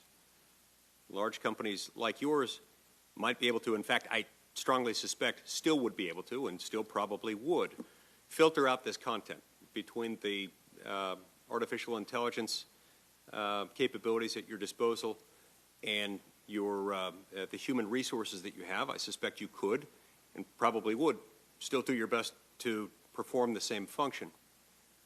What about a startup? What about a company trying to enter into this space that each of your companies entered into when they were created not very many years ago? What would happen to them? Ms. Bickert? Senator, thank you for that question. This reminds me of industry conversations involving smaller companies back before we formed the Global Internet Forum to Counter Terrorism in June of 2017. We were having closed-door sessions with companies large and small to talk about the best ways to combat the threat of terrorism online. And the smaller companies were very concerned about liability. Section 230 is very important for them to be able to begin to proactively act and assess content. I'd say it's a fundamental part of maintaining a competitive online ecosystem, and without it, the ecosystem is less competitive. Mr. Slater?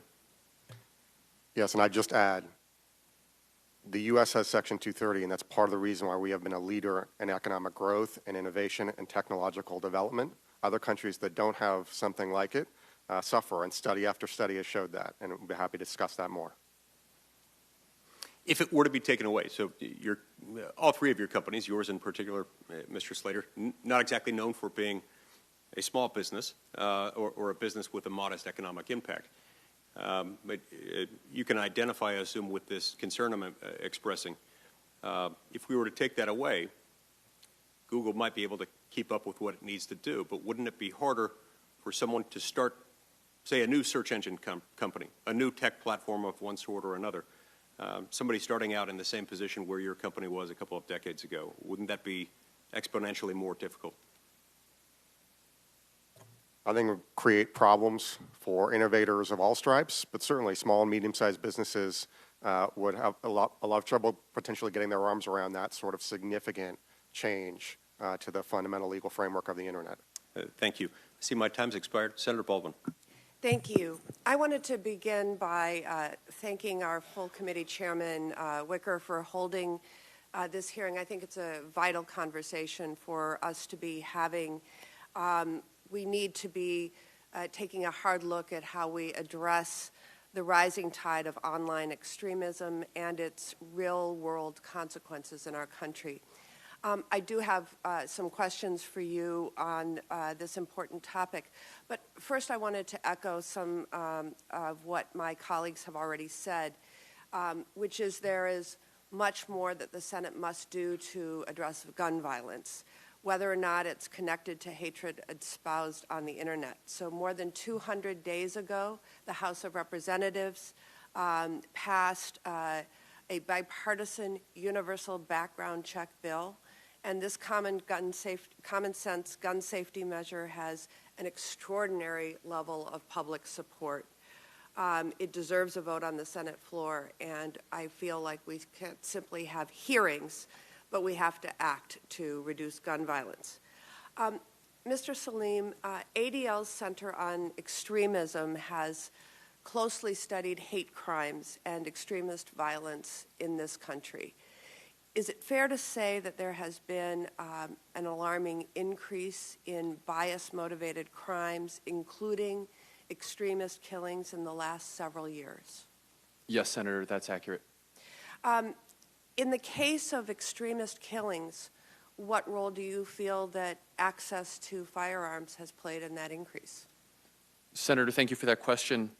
As I briefly alluded to earlier, just to expand on what I was mentioning, according to our recent ADL report, extremists of all ideological spectrums that committed murders or homicides in the United States, 73% of those acts were committed with firearms.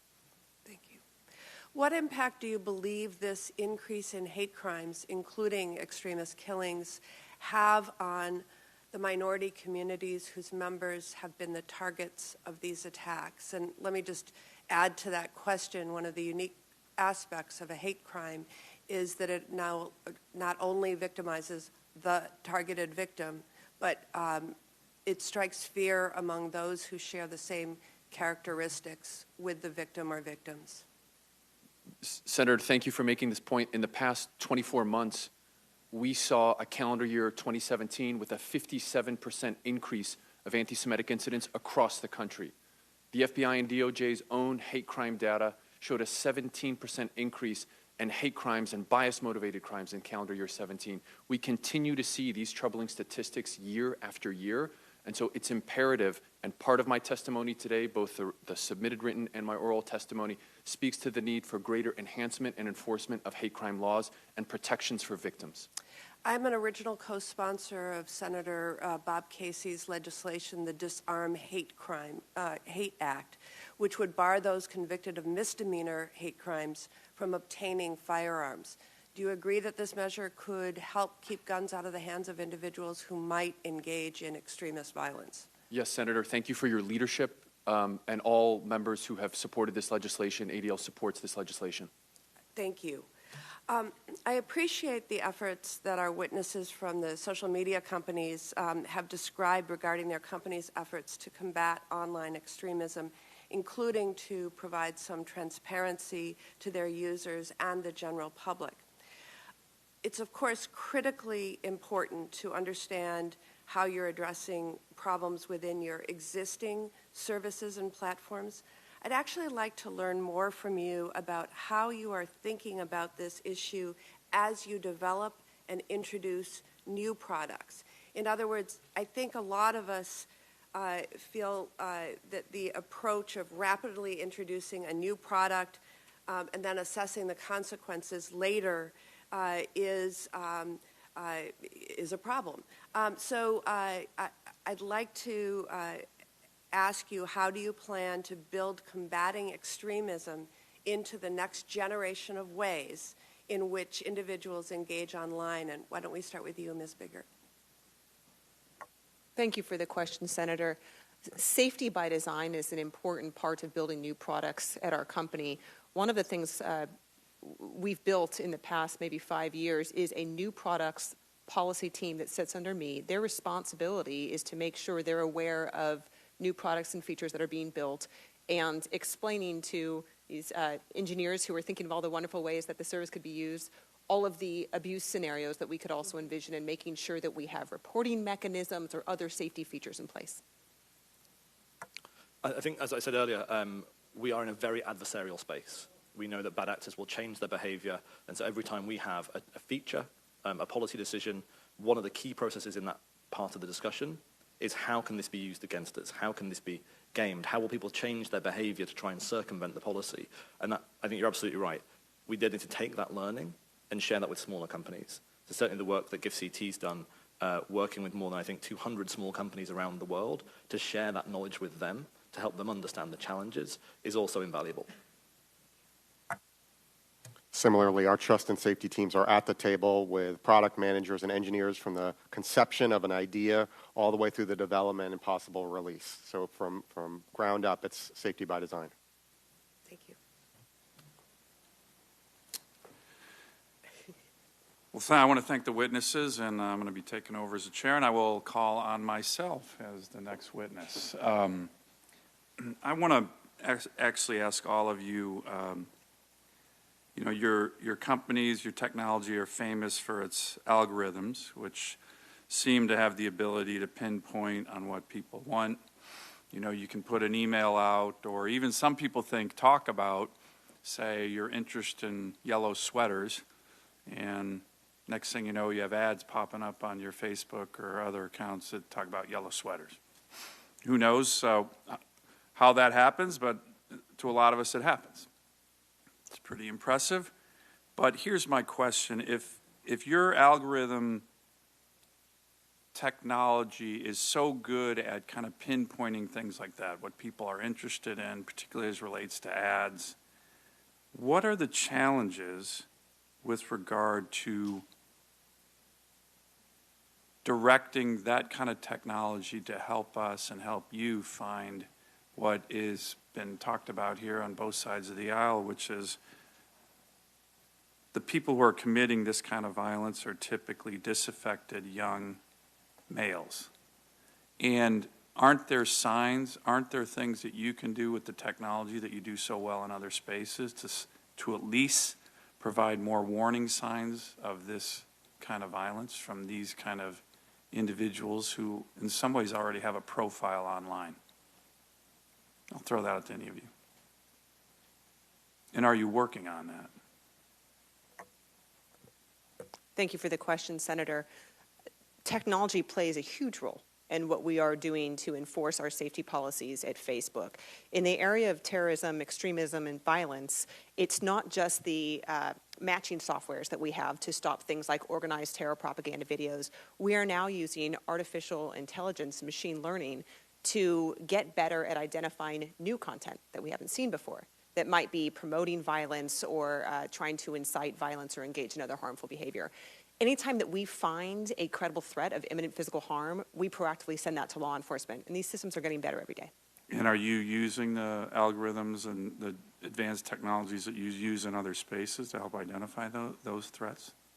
There's certainly cross-learnings across the company. Different products work in different ways, but is it a priority of yours the way it would be for selling yellow sweaters? Oh, absolutely. And this is something that we do. Can I ask that of all the companies here?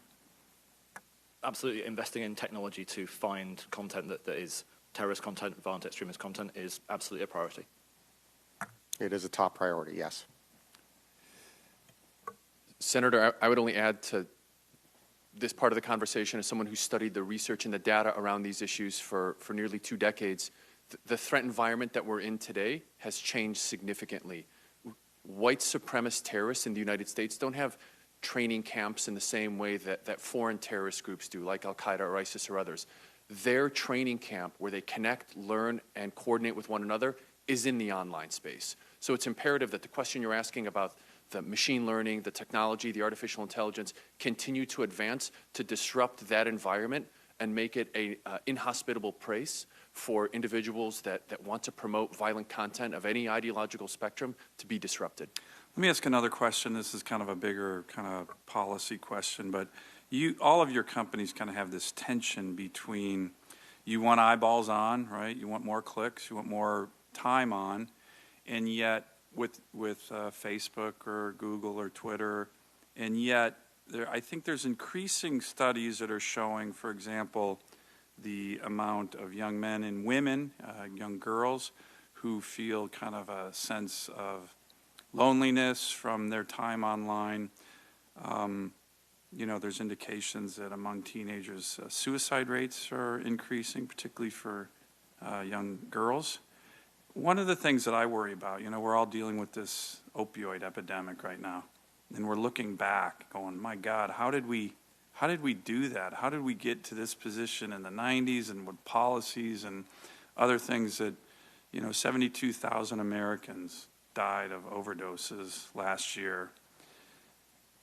And so we're kind of looking backwards saying, how did this happen? Do you, in your kind of C-suites of policy making, do you ever wonder, are we going to be looking back in 20 years going, how in the hell did we addict a bunch of young Americans to look at their damn iPhones 8 hours a day?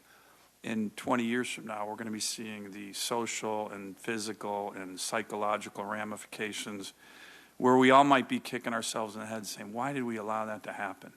Do you guys ever think about that? Because I think about that, and it worries me. But you have tension because don't you want more FaceTime? Don't you want young teenagers spending 7 hours a day staring at their iPhones because that helps your revenues? Do you worry that 15, 20 years from now we're going to be in the same spot that we are with opioids and saying, what did we do to our kids? What did we do to our citizens? Any of you guys worry about that? Your power, your negative implications of what's happening in society right now. Senator, thank you for the question. As a mother, I take these questions about wellness very seriously, and our company does as well. And this is something that we look at, and we talk to youth wellness groups to make sure that we are crafting products and policies that are in the best long-term interests of the people who want to come and connect through Facebook. I also want to say that we have seen social media be a tremendous place for support for those who are thinking of harming themselves or struggling with eating disorders or opioid addiction or getting exposed to hateful content. And so we're also exploring and developing ways of linking people up with help resources. We already do that now for opioid addiction, for thoughts of self-harm, for people who are asking or searching for hateful content. We now provide them with help resources. We do think that this can be a really positive thing for overall wellness. I just add, we have similar programs in place for both opioid searches and also for people who are using terms referencing self-harm or suicide, where we will try and intervene and provide them with a source of support. And that's something we've rolled out around the world. I think the other thing is we certainly recognize that things like digital literacy are issues that we as industry and certainly we as Twitter need to invest in to make sure that as people are using our services, they also have the skills and the awareness to use them discerningly. And then finally, our CEO has committed the company to looking at the health of the conversation and not just using the kind of metrics that you've referenced, but looking at much more broader metrics that measure the health of the conversation rather than just revenue. Thank you, Mr. Chairman. Thank you, Senator Sullivan. Senator Cruz. Thank you, Mr. Chairman, and I will say thank you to my friend from Alaska for sharing apparently this deep void and longing in your heart. And I just want to reassure you, for Christmas, you will be getting that yellow sweater.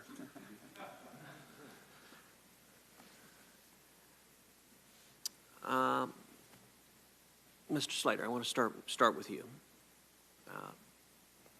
I want to talk a little bit about Project Dragonfly.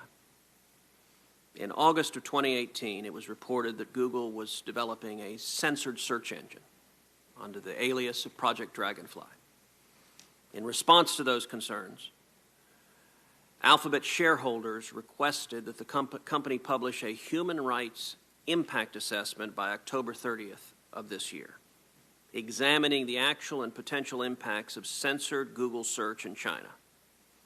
However, during Alphabet's shareholder meeting on June 19th, the proposal for the assessment was rejected. In fact, Alphabet's board of directors explicitly encouraged shareholders to vote against the proposal.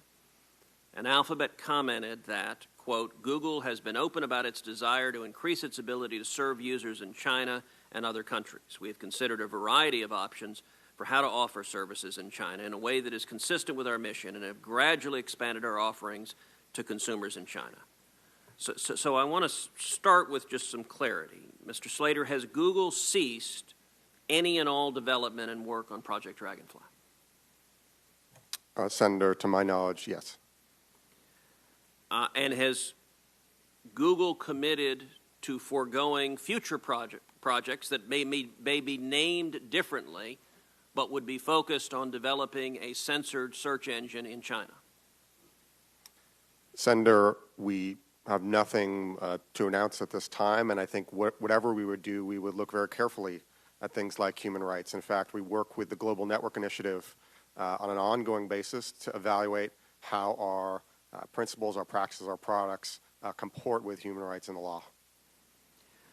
So, roughly contemporaneously, Google decided that it didn't want to work with the U.S. Department of Defense. How does Google justify having been willing to work with the Chinese government on complex projects, including artificial intelligence, under Project Maven, and at the same time not being willing to help the Department of Defense develop ways to minimize civilian casualties through better AI? How do you reconcile those two approaches? Senator, as we've talked about today, we do partner with law enforcement, and we do partner with the military in certain ways, offering some of our services. Also, as a business, we draw responsible lines about where we want to be in business, including limitations on getting into the field of building weapons and so on. We will continue to evaluate that over time. Let me shift to a different topic, which is this panel has talked about combating extremism and the efforts of social media to do that. Many Americans, including myself, have a long-standing concern that when big tech says it's combating extremism, that is often a shield for advancing political censorship. Mr. Pickles, I want to talk about recently, Twitter extended its pattern of censorship to the level that it took down the Twitter account of the Senate Majority Leader, Mitch McConnell.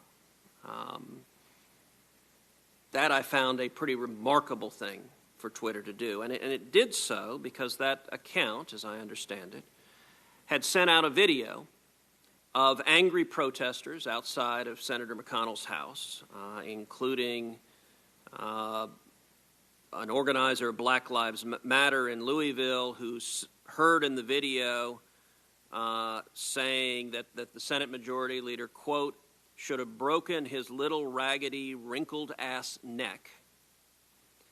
And someone else who had a voodoo doll of the Majority Leader, and another angry protester said, just stab the MF's heart, although that person did not abbreviate MF.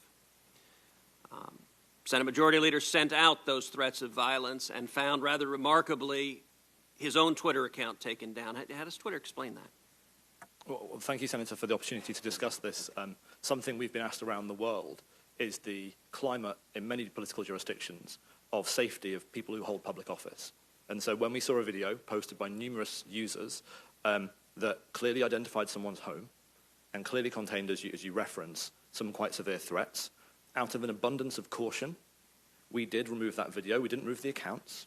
We removed that single tweet that contained the video from everybody who had posted it, because the essence of a video with someone's personal home, where the Senate Majority Leader may have been residing at the time, with several violent references, we felt was something out of an abundance of caution we should remove. We then discussed this further with the leader's office. We understood their intent was to call attention to those very threats of violence. And so we did permit the video to be put on Twitter with a warning message saying this is sensitive media. But it's that balance that we're striking between, I've been in many different situations where I've been asked the exact opposite, which is similar content should be removed because it contains a clear violent threat. And that balance is something that we strive to get right every day. But our first thought in that instance was the safety of Leader McConnell and his family. You would agree there's a difference between someone posting video where they are threatening someone else and the target of that threat posting the video. You would agree that those are qualitatively different. I think that's wholly fair, but I think in the situation where you have the person's home visible in the video, there is still a risk there. And we are motivated by preventing that offline harm that could have occurred because the home was visible. It was a hard call. And we appreciated the leader's discussion, discussing with his campaign team and his Senate office. And we appreciated their insight. But this was something that our motivation was to prevent harm, not the kind of potentially ideological issues you may allude to. Thank you. But, Mr. Pickles, have you rethought your policy since the instance that Senator Cruz asked about? And I would call your attention to Ms. Bickert's testimony, written testimony on page 2, which says, and I quote, "We do not allow propaganda or symbols that represent any of these organizations or individuals to be shared on our platform unless they're being used to condemn or inform." Is that language instructive to your platform? And don't you think that clearly it was readily evident from the beginning that Senator McConnell and his campaign had posted that video to condemn and inform? I think this is an absolutely relevant issue. We as a company have taken a more aggressive posture. After the Christchurch attack, we did see people posting both excerpts of the manifesto and content of the video to condemn it. And we decided even in those circumstances, we would remove it. For other attacks more recently in the United States, where images have been posted of manifestos, with large chunks of manifestos, even where they are condemning it, we have taken the decision to remove that material. So this is something that is constantly under tension, and I think the case you illustrate highlights for us the complexity in getting this right. But again, if we're going to err on the side of caution, fewer violent threats and fewer people's homes being visible on our platform is notably a good thing. We have to work harder at taking into account the kind of context you outline, but this is something where this is the first time and I've been with the company 5.5 years, I've ever been asked, why didn't we leave something up that contained a violent threat? And so I think that in itself is illustrative of the complexity of the situation. Well, in terms of the context, in this instance, it was the owner of the home who chose to inform the world about what was being said against him. And it was the individual himself who posted this. And it seems to be a clear-cut case in that instance that differentiates it from the condemnation of the larger incident of the Christchurch violence. I would just suggest that it's very long for Twitter to understand that. Senator Sullivan, you are recognized. Thank you, Mr. Chairman. I just have a couple follow-up questions. Mr. Slater, one to Senator Cruz's question. You know, I think it's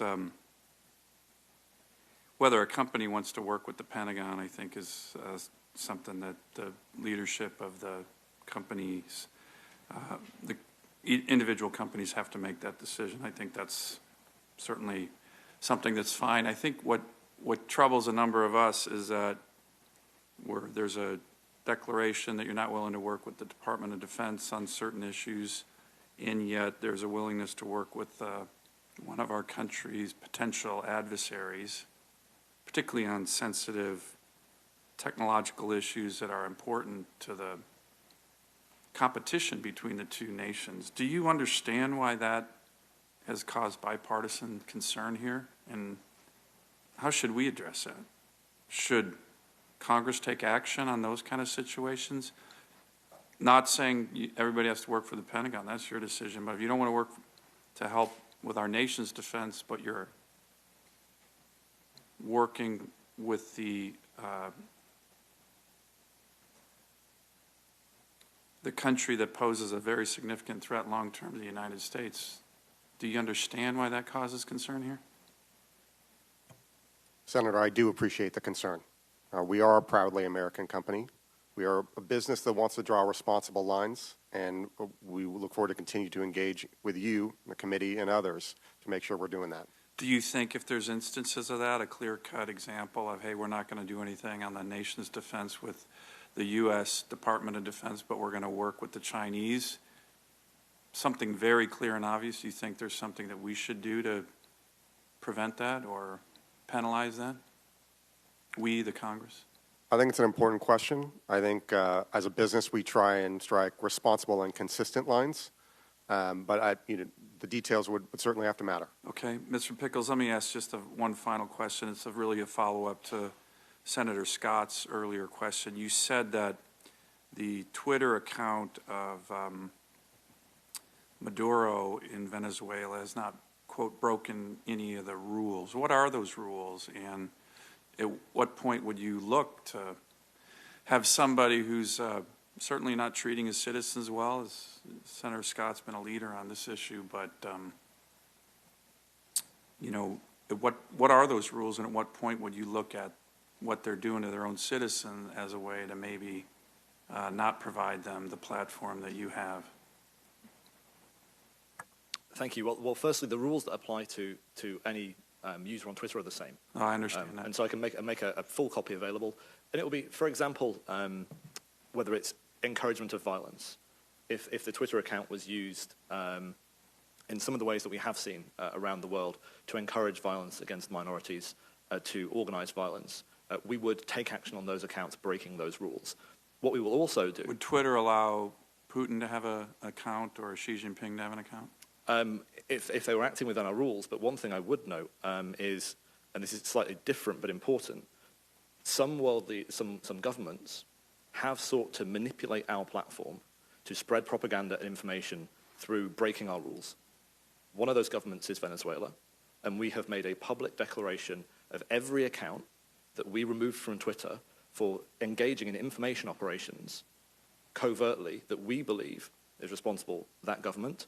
We've made that whole archive available to the public and to researchers.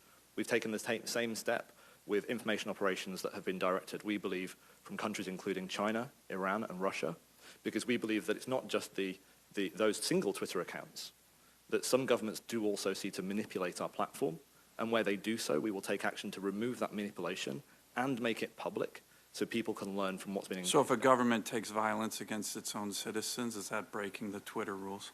Well, I think that activity is happening offline, and the key question for us is what's happening on Twitter. Thank you. Thank you, Mr. Chairman. Thank you, Senator Sullivan, and thank you to our witnesses. The hearing record will remain open for 2 weeks. During this time, senators are asked to submit any questions for the record. Upon receipt, the witnesses are requested to submit their complete written answers to the committee as soon as possible, but no later than Wednesday, October 2nd, 2019, by close of business. Thank each and every one of you for appearing today. This hearing